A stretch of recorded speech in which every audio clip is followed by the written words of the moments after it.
Hey guys, welcome to the show. Tonight we got Eric, the Oak Glen Tobacconist. This is the Cigar Dudes podcast. Ladies and gentlemen,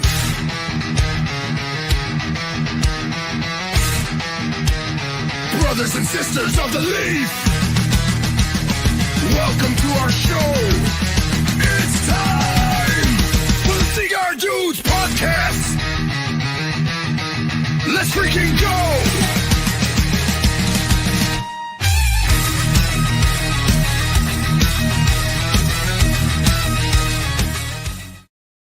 Finally, I can light this cigar that I'm about to light right here that you can only get at There OGT. I've been waiting for like freaking 2 weeks now. As soon as I saw it posted, I was like, I gotta get one. Well, I got a 5-pack a week or two ago, and I have 2 left. So it's a great cigar. I enjoy that. We know you have no self-control, Randy. Man, I don't. I really don't. You want me to be honest? You don't have any. Do you really? Yeah. But I thought the podcast was tomorrow, so it's in my humidity somewhere. I apologize. So, for those watching that been sleeping under a rock that don't know who Eric, now Drazin, is that it? Drazin? I said it right. Drazin. I didn't want to say Drazin. I'd be like Eric Drazin or something like that. That's how I would be doing it. It originally, apparently what I've been told by like my great uncle, he's like, back in Yugoslavia, that's how it would be pronounced, as Drazin. But it sounds really pretentious. So I'm like, it's Drazin. Yeah. I'm lighting up the same thing you are, Triforium. This has been the cigar of the month for me. So I can get it. I understand why. You know what I like about this cigar, and like I said, this would be my 4th one. I don't like a lot of earthy, that real pungent, unless it's well balanced. This one kicks off like that because that closed foot, but for me, it's so good. So I know somebody that does like that still gonna love it, but for me, it's well balanced on the light up. Nice. Yeah, I like closed foot is something that I'm always a big fan of, and I know this can be like different depending on your preference, your palate, wherever it's at. But I always like the concept of closed foot because of that like more wrapper like flavor you get up front. You don't have to necessarily toast it; you can go straight into lighting. There's just a bunch of things I really like about it. Yeah, and it lights up. I like that flavor of the wrapper off the rip. Like just that, it just makes sense to me. The comments have already started. So I'll get to those kind of while we're talking. First, kind of tell us a little bit about Eric, the Oak Glen Tobacconist, kind of how, got started in the cigars and stuff like that. And then we'll kind of get into the big move and all of that stuff. Sure. Yeah. I also see we got cigar clowns on watching, so that's always cool. What's up, clowns? Those guys. Those guys. Originally, I probably got into cigars like most people did, in the sense of it was like starting to be a hobby, and then it became an obsession, and it kind of just took over. Originally, back 2008 or so, 2009, I was actually working as a theater director at a theater company, and cigars were something that I would do, enjoy a cigar or research cigars to basically take my mind off work, because it was 70 to 80 hours a week nonstop, putting on productions and such like that. And it was the time that I would have either at a cast party or on weekends to just chill out and relax. And I still remember to this day, my wife and I were on vacation, and I picked up a Room 101 Payback. This is the first time Booth put that out. And I was just like, wow, this is different. This is really, really good. How do I enjoy this on a normal basis? And of course, I don't have a lot of money. So just kind of researching the rabbit hole of figuring out you can age cigars, filling up a desktop humidor that turned into 2 humidors, that turned into a coolador, that turned into a cabinet, just fully taking over. And then that job had kind of passed its time, and it was time to move on. So I was in transitions of other jobs.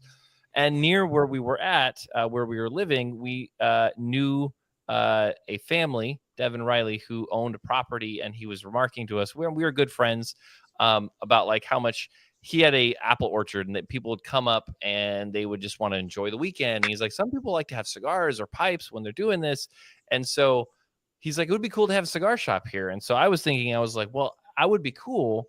But after researching this for like 4 or 5 years, I don't want to just work for someone who like casually smokes cigars. And so we kind of pitched to him, what would you feel like if we leased the area and we opened up a cigar shop? And he was totally for it. And so August 30th, 2019, we opened up our doors as Oak Glen Tobacconist. So, like 6 months before the world shut down. Mm-hmm. That's interesting. 100%. It was on the West Coast, right? I mean, I'm just making on the sure. West Coast. You can't do anything. That's I'll tell you what. Thank God you were paying attention, because I missed parts of that because I'm just fucking, my ADD kicks and I just see the little things popping up, so I'm just reading comments. I know that's yeah, and I'm relying on y'all to do that. Don't but do I heard that. I Don't did. do I that. actually had a good night's sleep last night, so I'm kind of firing on all cylinders tonight. Don't do that. Don't do that. You have to have one eye in the comments, one eye over here, man. So yeah. Well, I guess it's not. It wasn't in person. It's always been online, right? So actually, when we opened our doors, it was not online. It was strictly brick and mortar, and we did that. I mean, I count it God's providence, because if I had known COVID was happening and we were opening our doors, I probably wouldn't have done it. Like you see it and you're like, yeah, I'm probably not gonna do that. So yeah, we were operating, and it was crazy. I cold call. I'm sure you guys are familiar with Cigars Daily, Tim Swanson. Yes. And so I cold called him February of 2020. This is right before COVID shutdown. Shutdown happened at the end of March. And he launched his brand. And I was like, hey, I'm kind of interested in your brand. And he was like, well, we talked back and forth. He's like, sure, I wouldn't mind opening an account with you and yada, yada, yada. And that forced me to get a distributor license in California because he didn't claim tax out there. Well, then we had started like carrying his brand on the regular. Then we got shut down. And from the end of March until the end of May, no one can come in our doors. So what we did is, I was working 2 jobs at the time. I was working 4 days down the hill somewhere else and 3 days on the weekend. So we just said, okay, we were going to be doing curbside pickup, and I would feature a sampler pack. Let's feature AJ Fernandez. Let's feature all Ecuadorian Habano. And then we'd feature that on social media. And then we would do a live because everyone was doing kind of lives right there to connect. And so we would feature that company, and if we could, we'd get an interview with that company. So people would curbside pick up, take those cigars home, try to tune in and smoke the cigar with us. I quickly learned, though, that like we would have to get online to survive, because the location is a really good tourist destination, but we never had the luxury of walk-on traffic ever. Like we're from the fall season, business is great. Christmas season, business is great. And then it plummets until the following year. So I was in talks with Tim Swanson. He helped me get online. He kind of like, he's like, hey, here's some things to avoid. Here's some things to do. So we launched our website, I believe, later that year of 2020. I want to say it was in like September, October of 2020 that we launched that. But the insane part is that we get through COVID, and then a month later, we have what's called the Apple Fire, which causes a massive evacuation. And in the town of Oak Glen, it's like a big U shape. So the fire starts. California has fires. Yes, all the time. Yeah, I mean, they're not raking their fucking forest. Exactly. No, that's 100% the problem. So yeah, we get evacuated, and we're like super worried. The fire gets pretty close, but nothing too crazy. The craziest thing that happened is our fire insurance went through 1 day before that fire started. Nuts. Like, oh yeah, it's California, so it's like, how do you get a fire insurance for a shop up in the mountains? Like, go figure. No one wants to carry that, right? Ed got your package today, Ish. He was just telling you he got his around the world. There you go. Golly, I did like what Aldi just said. I thought I was fired on all cylinders, but maybe I'm not. I felt like I was. So what I guess we can fast forward a little bit. I mean, like the move, what kind of prompted the move? from So Cali to where are you at now? North Carolina? We're in North Carolina. We're in Angier area, and we're kind of scouting the area for eventually trying to do a brick and mortar out in this location as well. Nice. We didn't want to just move right away and just be like, this is where we're putting it down. Like we're still getting used to what the areas are. So we're kind of looking out like Fuquay-Varina area, Angier, those places. But yeah, we're loving it out here. It's amazing. Not to mention the time change. Yeah, a little bit of a difference. Yeah. Weather change. It's humid. It's not 120 degrees, but it is. But humid. it's humid. Yeah. Well, can you talk about why the move, or is it just no BS stuff? Or so I try as best as I can. I try to kind of stay up to date on what's happening in terms of the industry, what other like shows are going out there, what's coming down the pipeline. And there is another podcast called Cigar Authority, which Dave Garofalo runs. Yeah, and he puts up this one day, as is in November. I want to say it's like third week in November last year. And he puts up this after show titled California's in Trouble, or the Crisis in California with Tobacco Tax. And I'm like, oh, what? Now, currently, tobacco tax is at 53.94%, I think, in California, I believe. And it's already bad. Like, it's not good. And so I look into this, I hear this show, and there's this bill coming that was signed by our lovely governor in September. Basically, it's under the guise of non-flavored, and it's called Bill 3218. And it requires manufacturers to get on a non-flavored list in order to bring their cigars in to be sold by retailers on California soil, like in the borders. So it was very ambiguous at the time when it came out. Like there's so much that you're like, wait, how does this make any sense? And the language, the verbiage was, it could cost upwards towards $1,000 per SKU, like per variant per year. So if you look at a company, if you look at a company, let's say it has 5 different blends and 3 different sizes in each blend, each one of those sizes of those blends have to be registered as a non-flavored cigar to be sold there. Crazy. And to what Eric is saying, when that law came, they came with 0.02, saying for a while only that you can buy flavor cigars, but you must smoke those flavor cigars at the lounge. So you buy a box of 20, you're going to take it home. It has to be at the lounge, and you have to smoke it over there, which doesn't make any sense. Yeah, no, 100%. You're right on the money. And on top of that too, they say now, just so to help you guys out, basically in the bill, it says premium cigars are exempt from this bill. However, California has a different definition than the federal definition.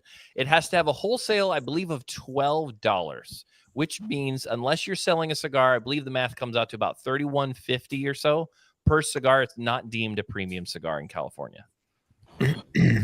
So craziness. So this coming down the pipeline, like 85% of our humidor at Oak Glen is boutique, smaller companies, like smaller brands, smaller companies. And even talking with some of these companies, I had straight up manufacturers be like, if this happens, I just probably won't be selling to California. And then on top of that, we have our OGT Cigar Society, where that is where we either get like a very limited production, like the HDA Phantom Fury, or it's a completely new custom production, like Triforium.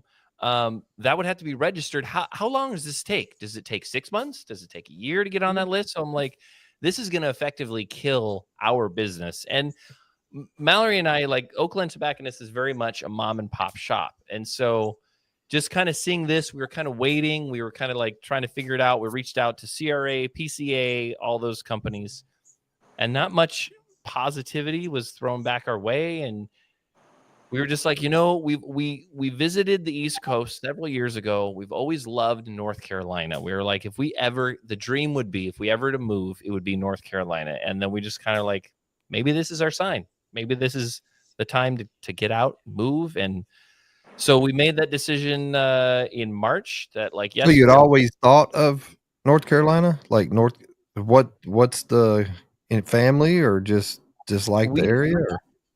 Pretty much the area. The tobacco tax is definitely lower. Yeah.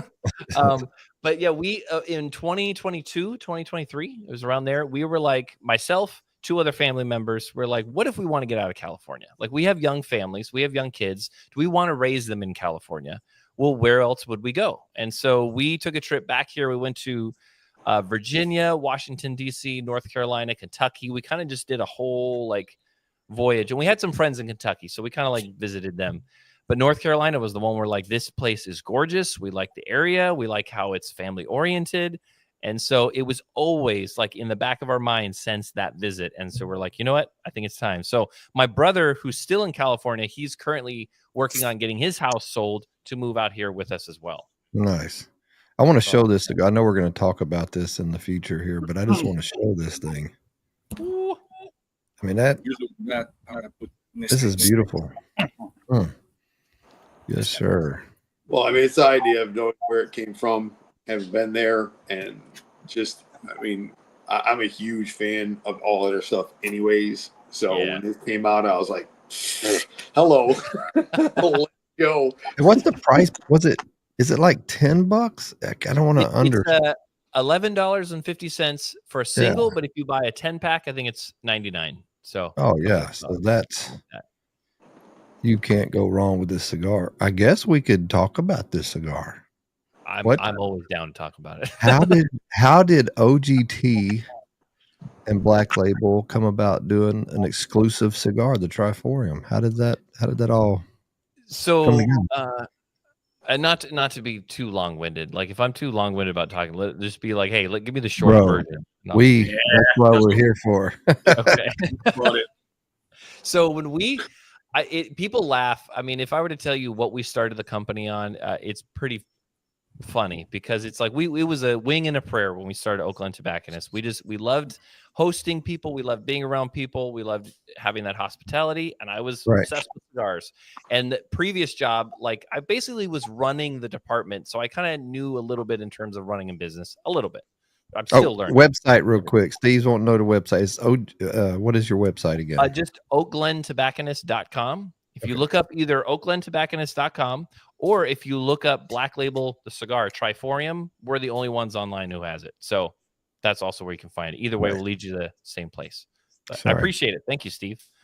So we always host events, and one of those events was a tasting night. It's a ticket price. You get 2 cigars and something to pair it with. We smoke the same thing. We bounce the ideas. So the entire lounge is smoking the same exact cigar, pairing the same exact drink, to be like, is this your palate? What do you get? And back and forth. I loved it. So we brought in Black Label in 2020, at the end of 2020, and we brought in a very, very small amount. We were like 8 boxes. That's it. We're just going to give it a try. We're going to feature the morphine and see how that goes. And I already knew, like, I was like, this company, like, is one to watch out for, because I'm liking everything that they're doing. So then it kind of grew from there. And we started getting a bigger allocation. We started carrying their entire lineup, and people responded really well. And anyone who smoked their stuff know the quality that James Brown puts out, Oveja Negra puts out. It's just, I love it. So I contacted them about a year and a half later, and I asked Derek, I was like, we have a membership, we have a society where we like to feature custom blends. I would love to do that with Black Label. And he was like, well, we don't necessarily just do that for any shop. It's kind of like, we need to establish that trust. We need to establish that history, make certain that it's a good fit, because the last thing we want to do is unload you with a bunch of cigars you can't sell. And now it's a bad situation across the board. So I was like, makes sense. And then he told me, like, here's the minimum we also normally do. And I was like, okay, that's steep. But I was like, it's something to work towards, and we're going to get there. And he's like, hey, if you can do that, that's great. And so next year I'd ask him, well, we'll get a little bit closer next year. And so last August was our 5th anniversary, and we did a Black Label event. We were able to get James out there and Derek out there, and we were both like, I think it's time. Let's pull the trigger. So we started this project in Triforium of August of last year. We were in talks a lot with about like what the blend should be like, this. And I had told him, like, let's stick in the wheelhouse that I know that our like community really enjoys. And that's Bishop's Blend. That's morphine. That's Last Rites. That's like Ecuadorian Habano Maduro rich, kind of a little bit of spice pepper up front. You get some dried fruit, stone fruit deal going on. You get some cocoa elements to it. Like, these were kind of the things. And then at the same time, I was like, I'm a sucker for box press, and I love to close foot. So we kind of worked on that, and he really was nailing the blend like in January, February. I think it was January. And then PCA, I was like, I'm going to see you guys at PCA. Is there any way you could like snag a few samples? So we were able to try it there, and I was like, this is fire. I smoked 2 back to back. I'm like, this is exactly what we're looking for. And so it's been an awesome journey all the way through, and it's been something we've worked towards, but the reception too has been a massive blessing. People really supported Black Label, supported us. And yeah, it's what I envisioned or hoped for to do a custom with them. And I just very humbled that we were able to make it happen. Yeah. I love it. You know, I typically don't like a lot of spice, and to me, it's got a lot of spice on my tongue, and it kind of lingers there, but it's kind of very mild. It's like if you ate like I'm the guy that eats hot sauce. I love the flavor of peppers, but I don't want it to be burning me up. But just before you would take a drink, that's where it is for me. The spice on my tongue, it's just right there. It's not bad. I love the pepper on the retro. I love that because I don't smoke a lot because I'm mostly, anyway, I don't smoke a lot of cigars. I don't have a lot in my humidors right now that are like this, and that's what I'm enjoying about the cigars, that punch. But it's not too much. It's pretty damn smooth. What I texted Eric before, and I was like, hey, what would you pair this with? This is what I'm smoking. And he gave me a profile, and I immediately texted Jack and said, what do I drink? Because I'm terrible with this part of it. And he's like, you got any Elijah Craig? And I'm like, I do. So I pulled out some Elijah 18, and he said it's going to be some dark notes in there. I said, just like my soul, it's perfect. Yeah, I see Jack's in the comments as well. Shout out to being an OGT Cigar Society member. Also, Raider Dave, thank you so much. Glad you're jumping on. Yeah. So here's a nerd moment for you guys. Does anybody know where Bishop's Blend got its name? Ooh. And I only know this because I asked, because it's the kind of nerd I am when I was sitting there with Angelo. It is their Great Dane's name, Bishop. Oh. And I was like, that's the coolest thing ever. Like, yeah, I think like that dark, like just how James is with all of his stuff, and I'm like all the skulls and all that stuff. I love it. And I'm like, oh, it's after the dog? That's fucking great. Hostia,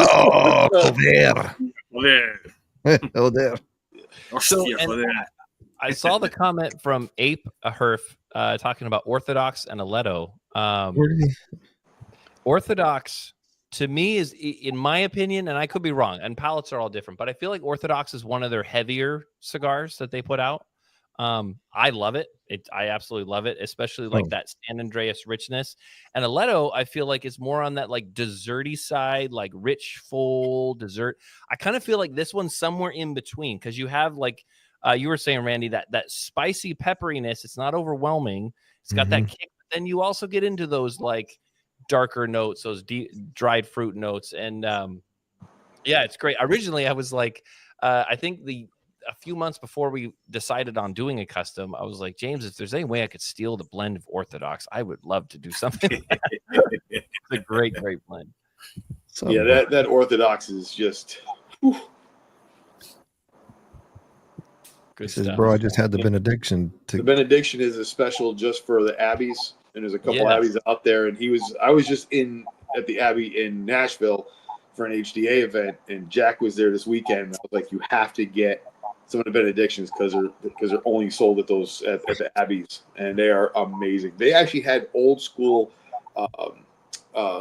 boondocks the first time I went there. Oh wow! I'd never seen them in the wild before, so I was buying them like crazy. That's cool. So guys, before getting any further, you see over here Robert, and you see Mo, and you see these people, yes, talking on the wet hair or whatever. Is because if I start to laugh, I cannot stop, and they just trying to make me laugh, so I cannot stop. So everybody's gonna laugh. So for now, I know when I read the comments.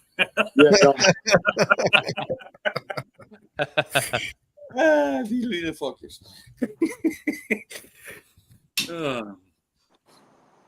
Yeah, I was pleasantly surprised. I mean, not surprised.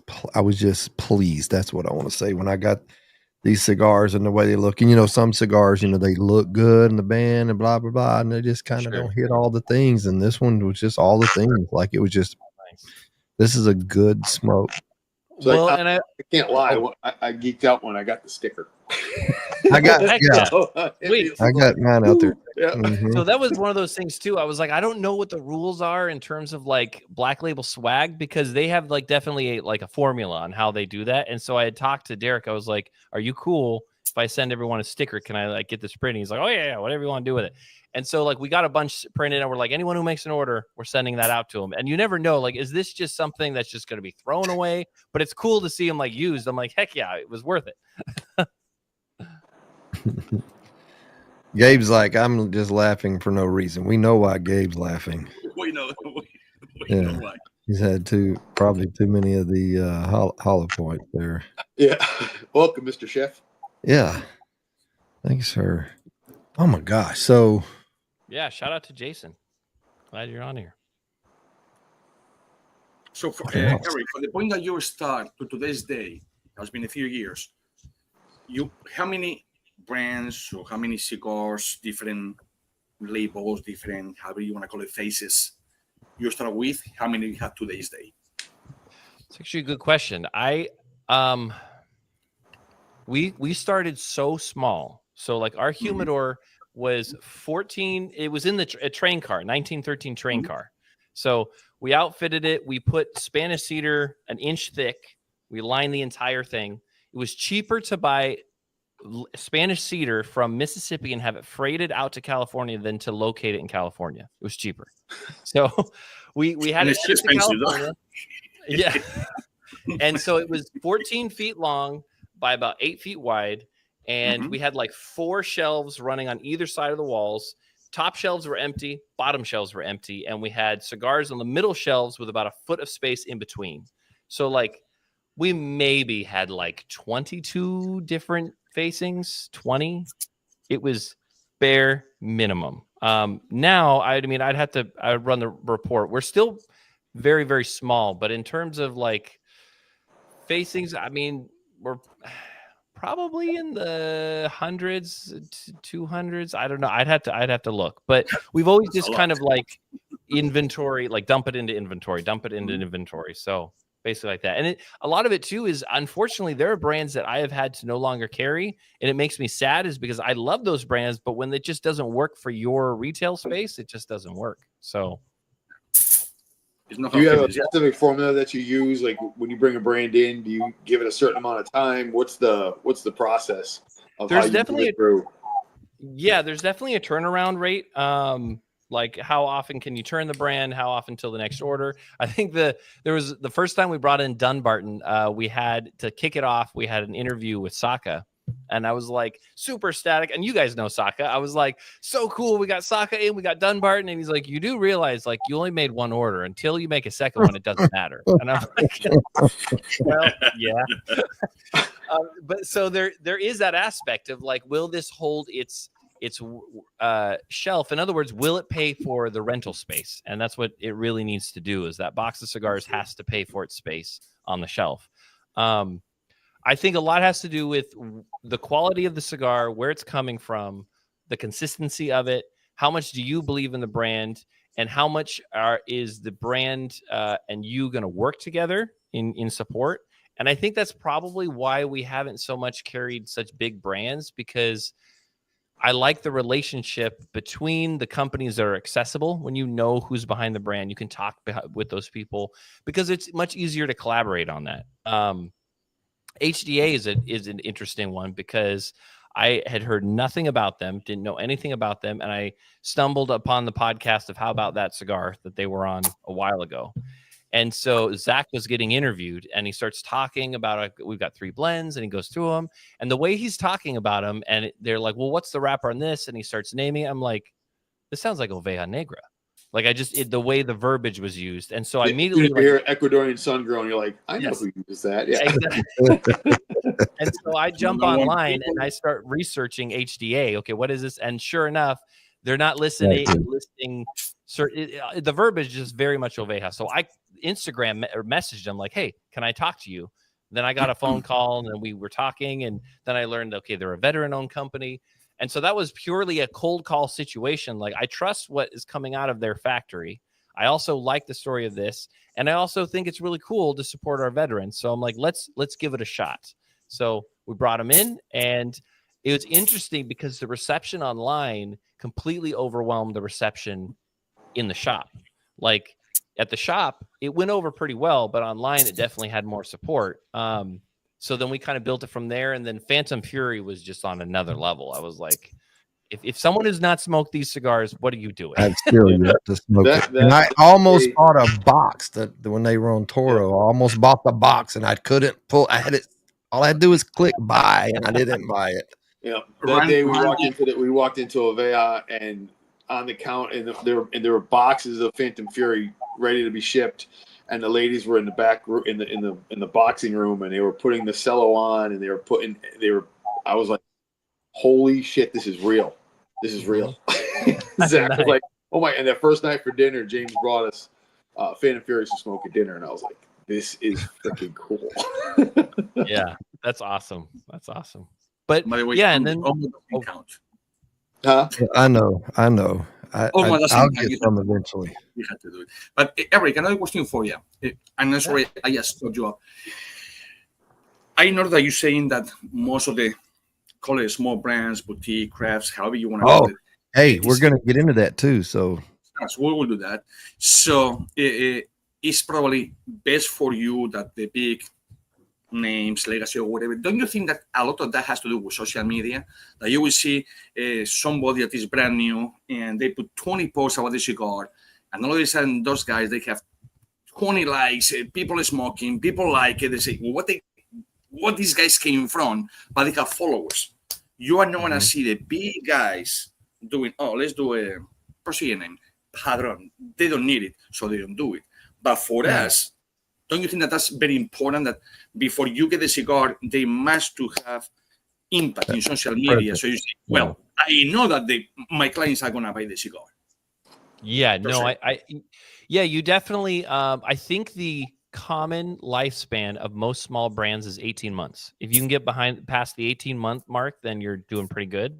And so there's definitely, like, is there interaction on social media? Is there something that we can do? Because honestly, if you are a newer brand, the retailer or whoever it is going to have to hand sell it. Now, for me, I enjoy that. I like to engage and be like, this is why you should try this. If you're a fan of XYZ, then it's probably going to be up your alley, because no one was able to do that for me when I was getting into cigars. Like, social media wasn't as accessible. It was happening, but it wasn't as accessible. And I didn't have a friend group that smoked cigars. I was always kind of by myself. And so I'm like, oh, this is a Maduro. All Maduros must taste this way. And it's like, that's definitely not true. So you start to learn those things.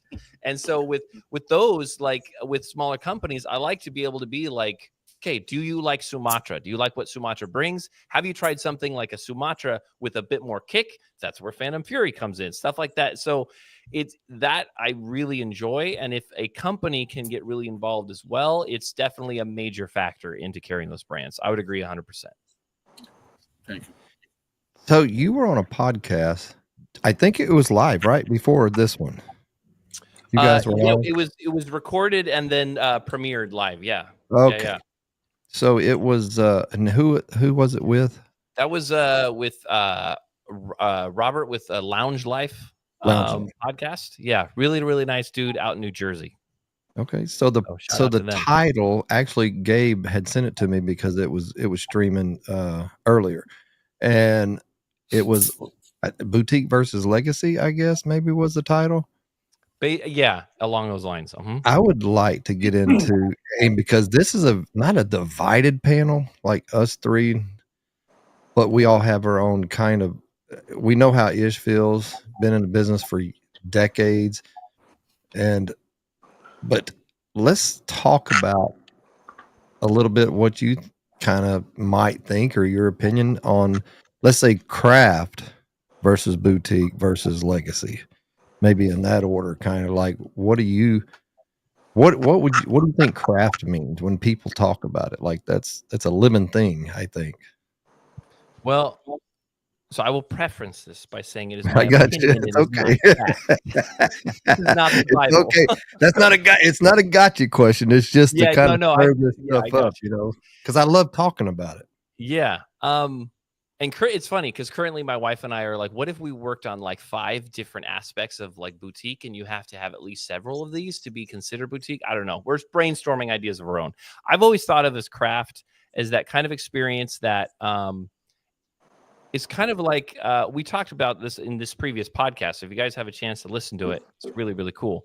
But like you can think of it in terms of food, in terms of like the French lingerie in California, where it's like the ingredients are grown on the soil and then they're brought in and cooked and then almost like a farm to table type deal. I feel like craft a lot of the time is having that like control from seed to ash and kind of creating that product in that way. I feel like is kind of that craft aspect. I feel like boutique, people always want numbers with boutique. They always want to say, is it 1 million cigars? Is it 2 million cigars? Is it this much money? I don't know if you can name that on boutique. I feel like boutique is someone who specializes in a particular type of like group. I used HVC as an example for this because I feel like HVC, Rainier really likes to blend towards like full flavored Cuban-esque type of blending that used originally kind of this Corojo Cuban seed varietal, like hybrid Corojo 99, Criollo 98, to bring that like Cuban-esque type feel, but also fuller body, medium plus flavor. So he's kind of working in that specialized palette, but also kind of on the smaller side where you don't see in mass production as much. Legacy and heritage and bigger names and such like that, I feel like are less debated. I feel like people kind of just know like, oh, that's a legacy brand, that's a heritage brand, it's a big name brand. So I don't know. I think that's like on its surface level where my mind goes to, and I think you can kind of see how some companies evolve out of that and kind of have a bigger, wider net across the board. But I don't know. That's just kind of like an opinion. What do you guys think? Yeah, I think the terminology, especially craft and boutique, I kind of think those are the ones that really, like, it's a living term. Like it's constantly evolving, constantly changing, because it's people, it's the people and the media, the social media and the things like that are smoking kind of. We were John, I think you jumped off was Miyagi on Discord earlier when you was on there? Yeah. Miyagi, who reps for Blackbird. He was talking about which I'd never heard. He was saying we were talking about boutique versus legacy. Like, what do you think legacy is? Okay, maybe Padron, maybe Fuente or something like that. But he was kind of saying, he gave an example like, so let me ask you, Eric, Room 101, what do you think that is? Legacy? I mean, legacy, probably not. Is it heritage? Is it can you boutique? have a separate category as just Matt Booth because he's in his own category? Well, right, but it's corporate now, fair. right? That's fair. But it's corporate now, right? And that plays a whole other. That changes the dynamic. Yeah, it changes all of that in there. And I was like, damn, why'd you have to throw that wrench in the Ish. I just watching his face because I started this whole thing a while back about the whole craft boutique thing, and then he came in with the pimp slap. He said, "No, it is more medium." No. First of all, we shouldn't put labels in any cigar company whatsoever. It's like saying, oh, it's a poor class, a medium class, a rich class. Well, I call that fucking bullshit. You do whatever you can, and not because you will less than this guy, you less or you more. The craft, it just came 2-3 years back, no even, and they say, oh, you have to make 5,000 cigars. Let me tell you something. If you only do 5,000 cigars a year, change your business because you are gonna be starving to death.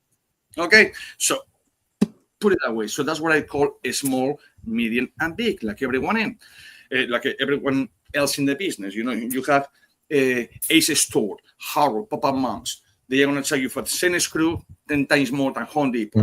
Why? They have to make a living. But at the same time, it's convenient to go over there. So that's the small business. Then you have the medium, and then you have the big.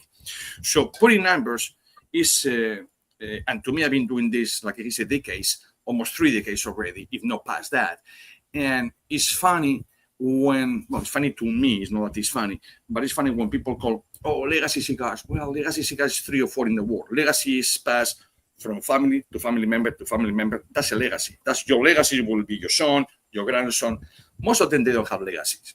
Okay, it's 3 or 4 brands, period. You cannot name 10 right now. It's no legacy. Probably one of the so-called boutique, they more legacy, or they have more people coming on the pipeline. Yeah. Actually, the legacy cigars. Okay, so that's what it's called. All the brands, big business. You know, is my understanding and how I teach people about how the cigar is. Boutique. We went in 2022 for you had to do under 100,000 cigars to 2025, you had to do under 1.5 million cigars. Well, if you do 1.5 million cigars a year, you are not boutique, buddy. Many legacy, like so-called legacy, they don't do that.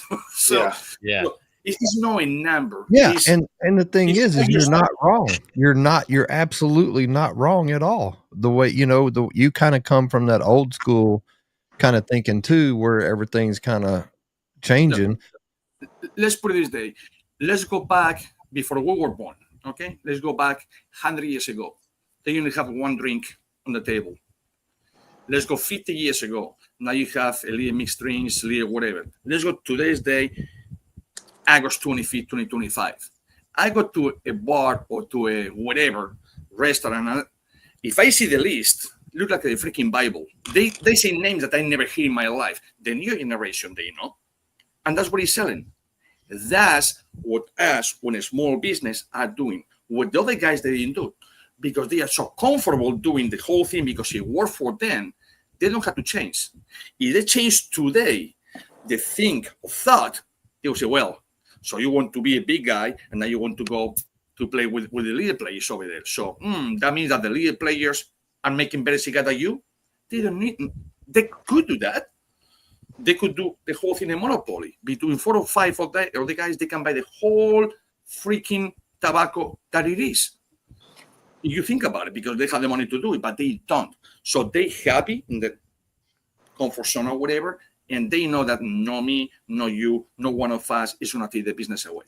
You are not going to change the minds of people that they've been smoking for 20 years the same cigar. Like me, smoking cigarettes and cigars. I've been with these guys for 20 years and I'm going to change now, So it's like the people that they like Budweiser, they don't go to Heineken. The people of Heineken, they don't go to, I don't know, Jingling or whatever it is, if it makes any sense. Yeah. So the whole cars is we are getting modern, like with the cars. Before, what it was the AC? When I grew up, the AC, when I had my driver license, it was a bottle of water and down the window, that was my AC. Today, you just go and you, you go to the car. So look, Angel posed this question, and it's funny that this question actually came up because we were talking about it earlier. That's one of the ones that that's me. Just so left. Oh, that is okay. It says 100% boutique. A legacy in tobacco. Making cigars, they pretty brand new. Think about it. You cannot mix, but when you just say Plasencia, the legacy, grandfather to father to, I know the family. But it's cigar brand wise, 6 years. But still, that's what you cannot compare. Right. Boutique or legacy. That's what you always say. That's the pure example how you say a small, medium, and large business. Yeah. These guys are legacy in forms. But you're gonna call them boutique because they make way more than the boutique have to do. You cannot call them craft because they will make way more than 5,000 or 50,000 cigars or whatever. So when you put everything together, it's just the name, the family name. Making cigars, they new people. Being industry, the legacy by far, for sure. I think I don't know how you say it, Lumiel, but I think, that is true. You put your love, and that's kind of where I think craft, to me, I always equate it to, just from the new terminology, if I'm talking to somebody, I'm just like, for me, we're able to be completely hands-on with our, with our blends, or at least I am with you, Ish, to be completely hands-on with it, decide what goes in there, taste these things, and the cigars are very complex. And it's like a mom and pop craft beer, where the craft beer is more rich. It's just got these flavors. You're only typically going to get it like that, where Budweiser is just going to be, it's consistent. I would compare, not a knock on Padermo, but I would compare like Budweiser to Padermo. Like, they're just consistent. You're always going to get the same flavors. They're always the same cigars, yada, yada, yada, because it's, big, but they are also a legacy, right? Now, maybe. Yeah, but before going to Eric, is his show, just one question on legacy and craft and boutique. You notice something between craft, boutique, and legacy? Something different, not in flavors, something different in quantity of production. What do you think the quantity of production is? See, that's why I don't know if I would really. Yeah. Right. I don't know if I'd quantify boutique or craft by the numbers that are made. No. That's how people do. They go by the numbers. But right now, any one of 4 of us, we hit the lotto tomorrow with 400 million, and you're going to do 2,000 cigars? Bullshit. You say, you know what? I'm going to put 20 million, the best boxes, and I'm going to do a production of, I don't know, 10 million cigars, and I'm going to do this. Now, are you craft? Are you boutique? Or you legacy? You know legacy, you're brand new. You know boutique, you support the numbers, and you know craft neither. So everything comes at the end of the day, how much money you have, how new you are. The newer you are, you start, like a baby steps. First you crawl, then you just try to walk, and then you run. That's the cigar industry, in my eyes. And I think Josephus nailed it on the head. He said that, and that was always been my argument with it. When Josephus said that, the legacy, the heritage, they have boutique options, and that's what I think of when I hear boutique. I think of the limited releases, those lines that they have in with like Perdomo, Padron, any of those I consider boutique. The craft stuff is, and I always said this for years, even with my old job, you can't measure passion, and everybody has a level of passion in what they're doing, and everybody thinks that theirs is greater than everybody else's. But it's about what you put into that brand, and it's how much you love that brand and live that brand. And you can see the different levels based on the larger companies and the smaller companies. And you guys have heard me say it before. Those larger companies can come out with a line that flops. These guys cannot afford to do that. Every line that they come out with has to be a banger, because they can't do it otherwise. Otherwise, they're gonna define the line, as opposed to the bigger companies. Think about the bigger companies and how many lines that they had that just were shit, and they just got rid of it. It's no big deal. Where if you try that with one of the smaller companies, Randy, you come out with something that's just not a good line, that's going to define your line. Mm-hmm. Where the bigger guys do it, it is what it is. Nobody liked it. Somebody will smoke it because it's the name. Aldi, you're 100% correct. But people, for some reason, they don't go by the time. They don't go by where they go by numbers. Right. Numbers only decides how big your pocket is how your numbers are going to be, period. Mm-hmm. And I will put over here, Kirkosy, prove me wrong, half a lemonade. Because if you have the money, you just go and can produce whatever you want. So, yes. But what happened when the craft cigar, all of a sudden tomorrow, is a lot of demand for those cigars? They become boutique. What happened when in 10 years from now, one of the sons that is 15 today is 25, and they went already, another generation, they become legacy? Well, technically, it's the idea that all the craft companies want to get to the point where they grow up to that larger company. Everybody wants to get there. So if it changes their classification, then I think that's the greater goal, is to get to that heritage, to get to that big brand. No one wants to stay in that lower echelon. The whole time. You want to grow. So it's okay. I think that should be your goal, is to get to that point where you're bigger.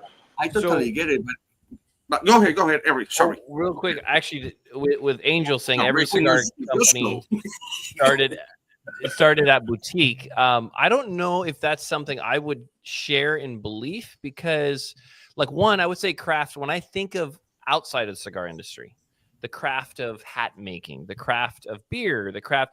I think of like, how does that apply to craft companies? So it's like, what's your fermentation process? What's your rolling process? That is the craft of that brand, I feel like. And like Randy, you were saying like, oh, you're very hands-on. That is the craft that you bring to your brand. Right. So that there's that. So like Perdomo, to me, I kind of feel like our craft, because it's like he started in his garage 30 years ago. He has his own growing of tobacco. This is the way that their process is. Whether that's good, whether you like that or not, this is kind of like what you can expect from a Perdomo cigar. So craft, I don't know so much about small. The thing about this, every company starts off boutique. You go to PCA, there's a lot of brands out there. I wouldn't even say that they're boutique just because they're small. They're just trying to make a quick buck. And they've commissioned a factory to do what they want to do and slap the label on, and they can't tell you what the blend is. To me, I'm like, that's not boutique or craft. That's just a small company. That there's no enriched like passion behind it. There's no like, this is what I want to bring to the table. I'm here to get a paycheck so I can put this cool looking label on this blend, and it's a Maduro, and there's a Connecticut, and there's a Habano, and we should be good to go. And those are the brands that I'm like, if you can't tell me what's in your cigar, I'm good. I'm kind of going back to what you were saying about you and your wife. Are you trying to broaden the different sections in there? Eric, you can agree or disagree with this statement. Okay, is to me being, an American by choice, but I knew per se, even after 26 years in the country, my mentality is not just United States, even though I live in this country, I know this country. Otherwise, I would not be here, obviously. But to me, I like, and you can ask these guys, I like to always compare something with something. Okay. Always. Yeah. So craft cigars, I compare with elementary school. You start, but you don't know what you're doing yet. Boutique, middle school. Now you have a knowledge, but you're still down there. And then the legacy, the high school, university, whatever, they have been in primary school, middle school, and we graduate from that. We know what we're doing. We know what is good, what is bad, how we fail, how we didn't, how we promote, how we don't promote. Do you agree with that, or you will not? Per se, yes. To an extent, yes. And honestly, I will say that is a explanation I have not heard yet, and I find it really, really interesting. And I'm not going to sit here being like, well, I've been in the retail business for 6 months, and I obviously know what's going on here. I want to grab that knowledge as much as possible, and so that's a really interesting way to look at it for sure. And you definitely have the experience and numbers behind that to be like, this is what I've seen. So, I mean, I think it's definitely a great concept, and it's something that I'm wanting to know more about now. That's like taking a deep dive in that part of it. That's honestly, this guy know me already for years, but it just came to me. It's not like I have it over here in the notebook. Sure. It just came to me because what you say before that the craft is more going to the seed, to the final product. Yeah, it's true. It's true because the guys want to go over there and see what is happening, but they don't have the hands-on. Okay. They wouldn't have the hands-on neither when they boutique. When the legacy, they will have the hands-on for many, many, many years. So one thing is how you start, how you evolve. It's like everything else, like you go to martial arts, you start with a white belt. Well, until you go to black belt, and then from there, you go to mastering your thing. So I always compare things with things, so it's easy for the public to understand. Okay. And I believe that's what craft, boutique, and legacy means. In my mind, doesn't mean it's like that. I want to back up just a little bit because in all the time that we've done this, no one's ever brought up the idea that Perdomo is actually a boutique. I never thought about it in that realm because I'm looking at the picture now as opposed to where it started. And the picture now, to me, they're legacy like Padron and Fuente. So I look at it as that bigger picture, and I never thought about it in the realm that you brought it up. And I would say that just to clarify, I would say Perdomo, I don't necessarily look at as boutique. I look at as craft because of what they do, if there is a difference. But I also feel like, and I could be wrong, but I feel like the reason this is such a hot button topic is because we are now in 2025. The age of social media has really helped and bolstered the cigar community. But there's a lot of information out there that I wouldn't necessarily say is accurate when it comes to cigars. So it's kind of like that concept when someone walks into a shop and says, I'm looking for a new cigar. And like, hey, what do you like to smoke? And they immediately say, I don't like Maduros. They're too strong for me. And we've gotten into our mind is that Maduro equals strong, light equals like mild. And it's one of those things because it's like, yeah, more often than not, a lot of Maduros are heavier, but that's not always the case. And so that same type of like field and headspace gets thrown around with what's boutique, what's craft. Well, it's 1 million cigars. Well, it's this. And so then you get all this information and it's like, well, which is accurate. And I find it refreshing to kind of talk this with guys in the industry as well, because especially West Coast, East Coast, like completely different ideas too. So it's crazy. Like it's like Biggie and Tupac. Exactly. Yeah. And there's really though not really any. There's not any 100% right and 100% wrong answer. It's just it's like still open kind of for debate unless somebody like clearly defines and you would define it and then put bullets under that, like, but in this scenario or this scenario or this scenario, and that's what you said y'all were trying to do, kind of, Eric, thinking about that. Go ahead. It's already defined. The only thing that we don't agree with it, but it's defined. Craft is 5,000. Boutique is now, since today, is like he said, 1 to 2 million, so put 1.5 million. And but that number has changed. They go by numbers. Lot in the last 5 years, right? Like every year. I mean, you could go to Half Wheel or probably Aficionado or some of those, and they've had art. You can find articles where it's changed. But you have to go by somebody writing it. But who decides that, though? I guess who decides what it is? They do. They. Everyone. Yeah, that's right. Yeah. Like that's what you have something. You go Wikipedia and it's something that I said, something that you say, something every say. Something that's my point, though. The community, and that's what I'm saying. It's not. It's a living thing. Like it's still kind of like in a way to cello or to not cello. Yeah. Cello. You know, and after this weekend, I will absolutely agree with this. Just for the protection of the cigars themselves. And tell them why. I have. We had 6 cigars in the box. 3 were cello, 3 were not. 2 of the ones with no cello were broken. The wrappers were broken because it's just in transit. I haven't. Were the 3 that were in cello were perfect. I have a question. Not a question. I know the answer because we were talking about it last week and I actually looked it up. Do y'all know when cello was invented? Yes. And started using on cigars? Yes. Some people would think it probably not. So it was, if I'm not mistaken, it was first done in Cuba, but it was in the 1930s is when, and I'm like, wow, since the 1930s, because when I envision cigars, I don't ever remember seeing a box of Cuban cigars and cello, and like older cigars. And you will not see any new cigar needle. They did that for protection, okay? And they say, well, but we are gonna lose the look of the band, the look of whatever, so they went back to no cello. So yeah, it was in 1930, but the cello has been since the 1870s. Oh wow! Is when they came. Cellophane started to be very popular in Dominican Republic, then in Nicaragua, and then Honduras. Then they went a little to Salvador and Peru.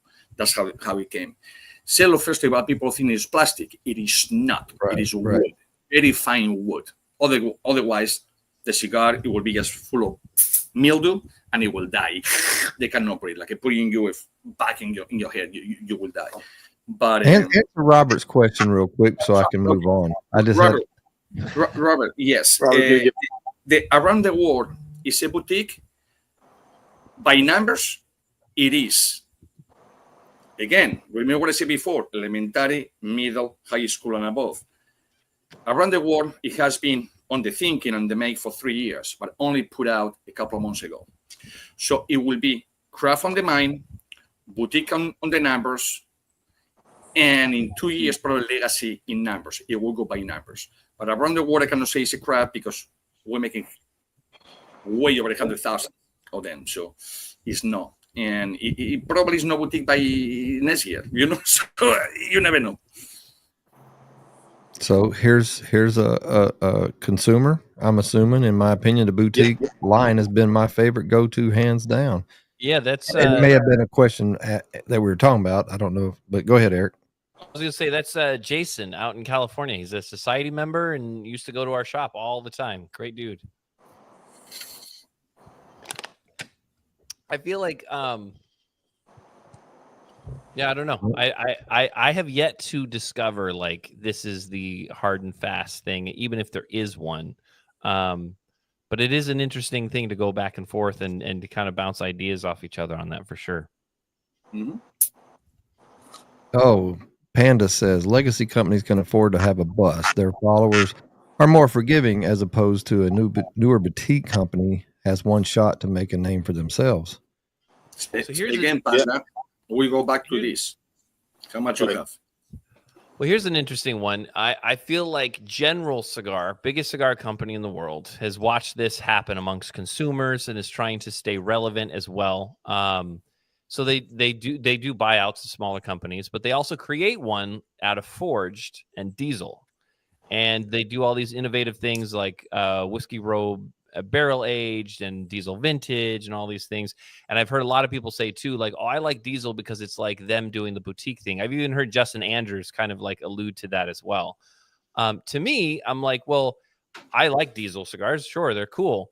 But at the same time, it's still a general product. So just because it's a different branding doesn't really mean it's not coming from the same company. And I know he works a lot with AJ, but it's interesting because I feel like that is a full-on marketing thing to be labeled into this idea of boutique, even though it's backed by everything General's doing. So. But you see, Eric, we go back to the question that somebody asked if Plasencia is legacy or boutique. It's both. So, you know, it's like we can favor one or the other. We have to make a definition of what is what. And the only definition, remember, I don't know you guys know now, now how it started. Craft, boutique, and legacy didn't start by was numbers, but not numbers of production. It was numbers of sales. Okay, 100,000 cigars. It was a number later on. In boutique was if you make $100,000 in sales, you were or less, you were boutique. 50,000 or less, it was craft. But now, because people just stipulate that it's $10 a cigar, we all know that $10 is not a cigar. That's the retail price, not what you make. This is 5,000, million, 0.5, and whatever else.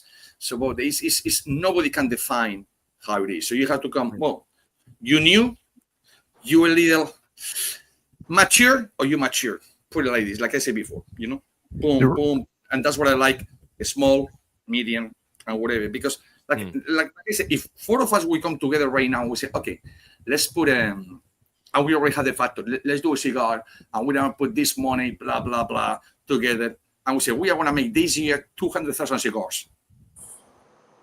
Now we are theoretically with legacy.